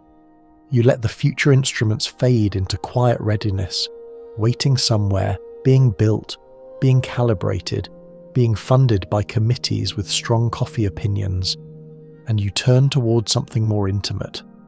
Not what will we observe, but what would you feel? Not professional distance, but imagination pressed right up against the most absolute boundary the universe allows. If you fell in, if you somehow, against all advice and common sense, found yourself drifting toward Phoenix A. You're still in your desert, still second person, still present tense. But now your mind is also falling, slowly, because this is sleepy science, and you're not going to rush the plunge. You picture yourself in a small capsule, hypothetical, indestructible for now, because the point isn't gore. The point is relativity. The point is what happens to time, light, and your own sense of here when you approach an event horizon the size of a solar system. At first, from far away, Phoenix A doesn't look like anything. It's dark. The accretion disk around it might glow, bright, structured, swirling, but the black hole itself is her absence, a shadow against that glow. You begin moving inward, not because you chose to, but because you've crossed some invisible commitment threshold where your trajectory bends past the point of easy return. Gravity is patient. It doesn't grab. It simply makes staying away harder and harder until it becomes impossible. You feel the tidal forces gently at first. Phoenix A is so massive that near its horizon, the difference in gravitational pull between your head and your feet, assuming you're falling feet first, because this is a bedtime story and we have some narrative dignity, might not be instantly catastrophic. Tidal forces depend on how fast gravity changes over distance, and for a supermassive black hole, that gradient can be relatively gentle at the horizon itself. The violence, if it comes, might wait until you're deeper inside, where space-time curvature tightens like a fist. Here's your mainstream historical fact for this section, delivered softly like a bookmark in a very strange novel.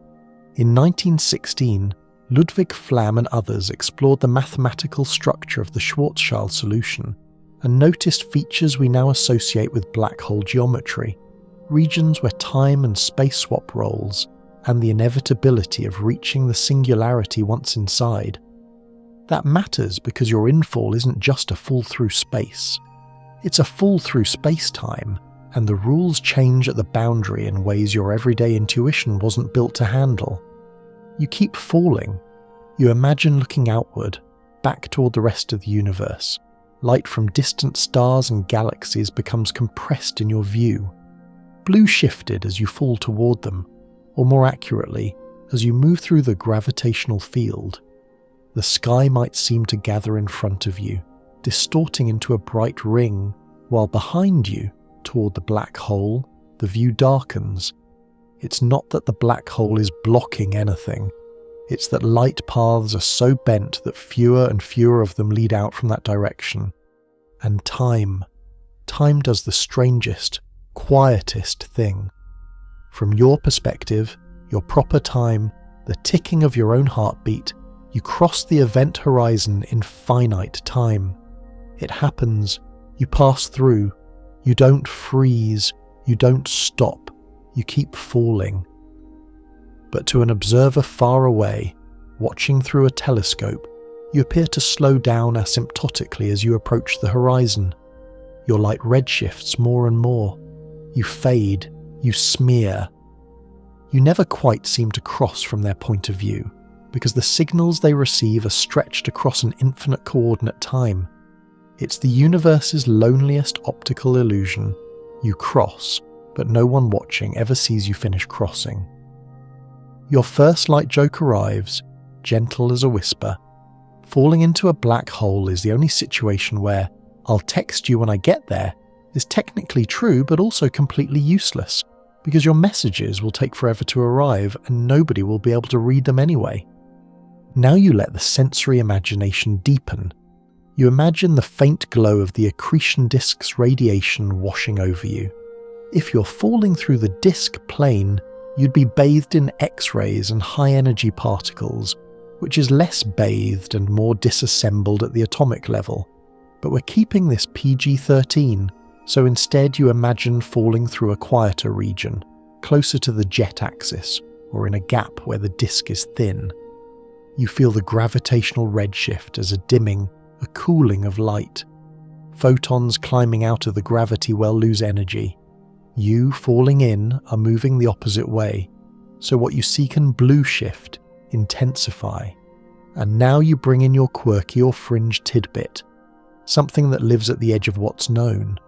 There are speculative ideas about what happens inside the event horizon, beyond classical general relativity, where quantum gravity might matter.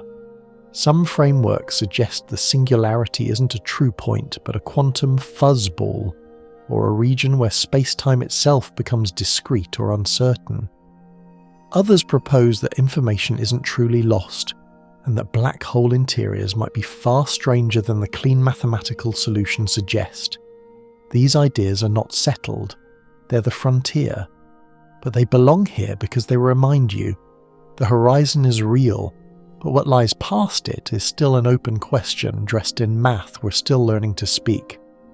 Historians still argue whether the public's fascination with what's inside a black hole has helped or hurt efforts to communicate the real science, because the inside is where general relativity breaks down and speculation begins, yet it's also the most emotionally gripping part of the story. The truth is, you can describe the journey to the horizon with confidence.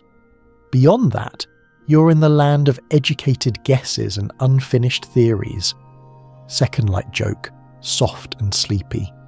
Inside a black hole is the only place where physicists can say, "We genuinely don't know," and the universe just shrugs like, "Yeah, that's the point. Good luck with your equations." You keep falling in your imagination, and now you feel time's geometry more directly. Once you cross the horizon, all future-directed paths lead inward. Outward stops being a direction you can move. It's not that you're physically blocked, it's that the structure of space-time has changed such that every possible future you can have, every tick of your clock, every next moment, leads you closer to the center. The singularity becomes your future the way tomorrow is your future. Inevitable, directional. And if you kept falling long enough, if your capsule were truly indestructible and the black hole's interior behaved classically, you'd eventually reach the singularity, where curvature becomes infinite and the equations stop offering predictions. But this is a lullaby, so you don't dwell on the violence, you dwell on the strangeness, that a region of space-time can be structured such that the future has a location, and that location is a point of no return, written not in warning signs but in geometry. Third light joke, whispered. The singularity is basically the universe's only Error 404 message, except it's also a real place, which is the kind of design flaw that would get anyone else fired. You slow your imaginary fall and let yourself float in the thought. You crossed. You're inside. The universe outside continues. Stars still shine. Clusters still cool and heat. But for you, the outside has become unreachable. Not far away, but causally severed. You're in a region of space-time that no longer overlaps with the region called the rest of everything. And yet, from your own experience, nothing dramatic happened at the crossing itself. No wall, no pain, yet. Just a boundary and space-time structure that you passed through like walking through a door that locks behind you silently. You let that image sit calm and heavy, because it's the real strangeness of black holes. Not that they're violent, though they can be, but that they're geometric. They're consequences of how space-time can fold under enough mass. They're not monsters in the emotional sense, they're features.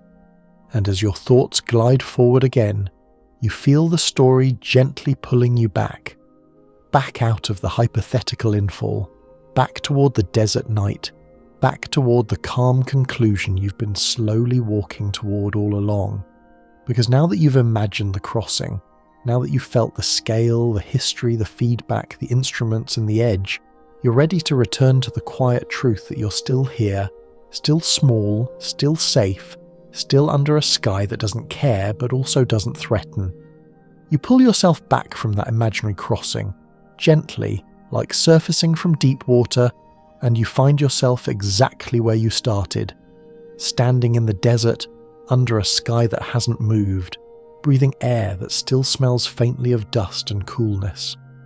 Your feet press into sand that's now properly cold, the kind of cold that makes you aware of your own warmth by contrast.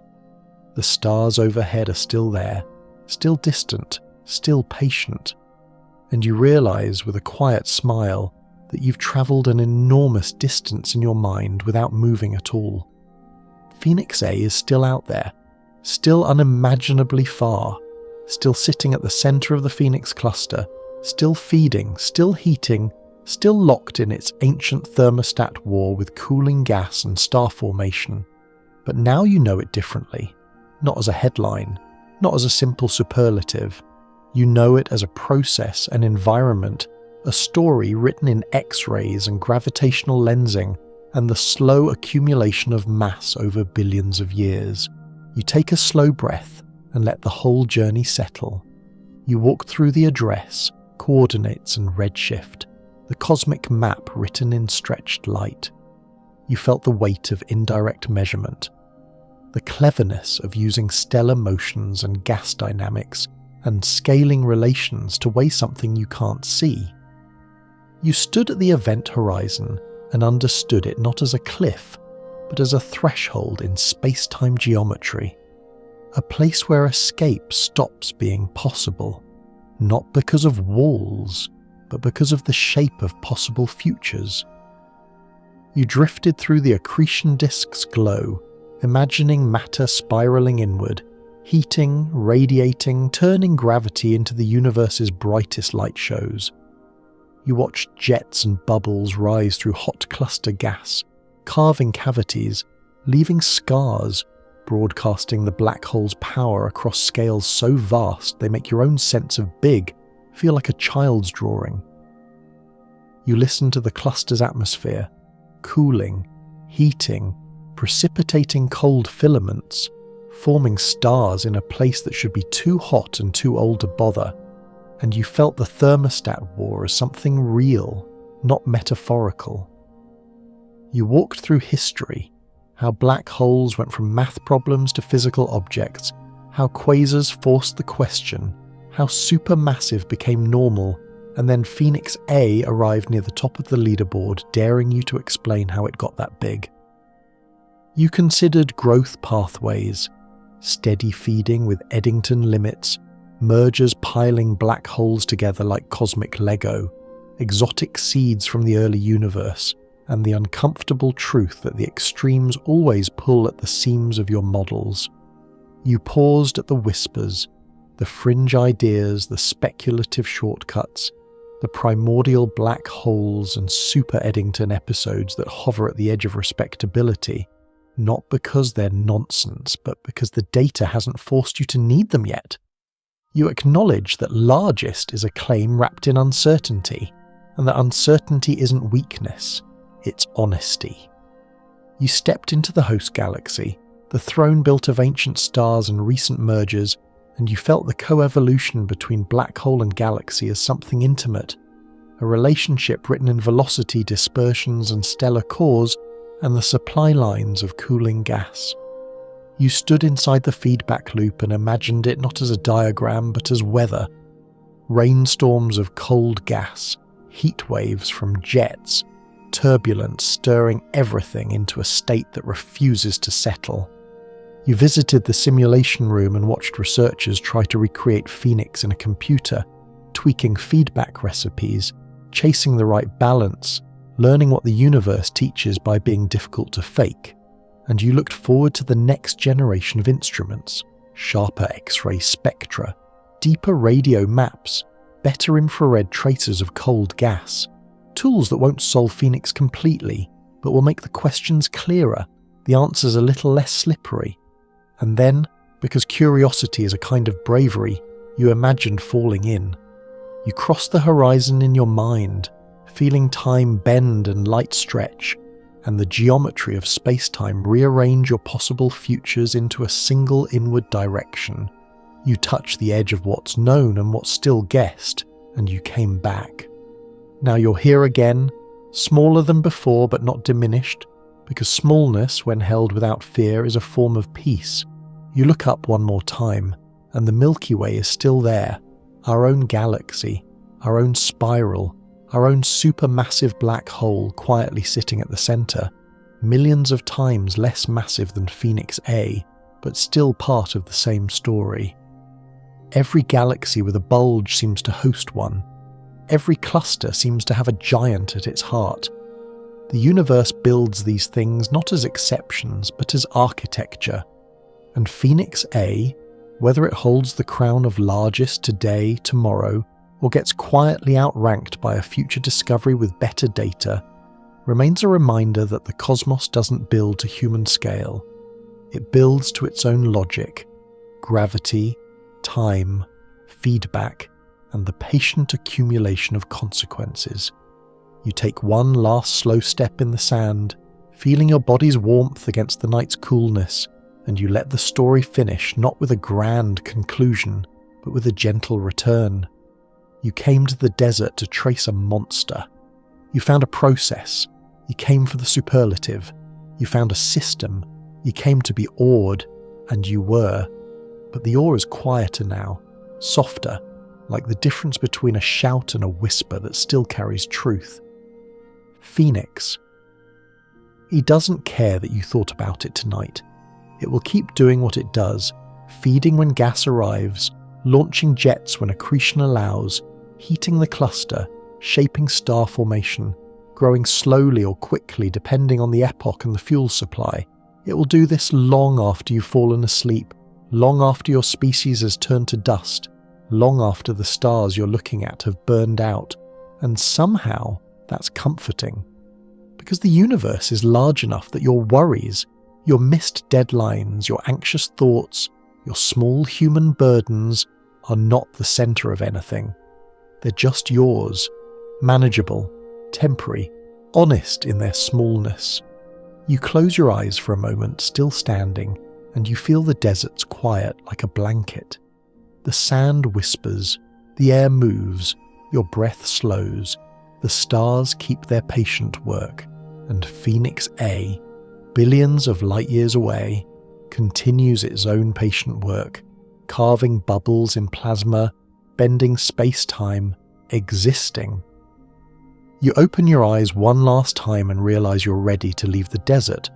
Not because the story is over.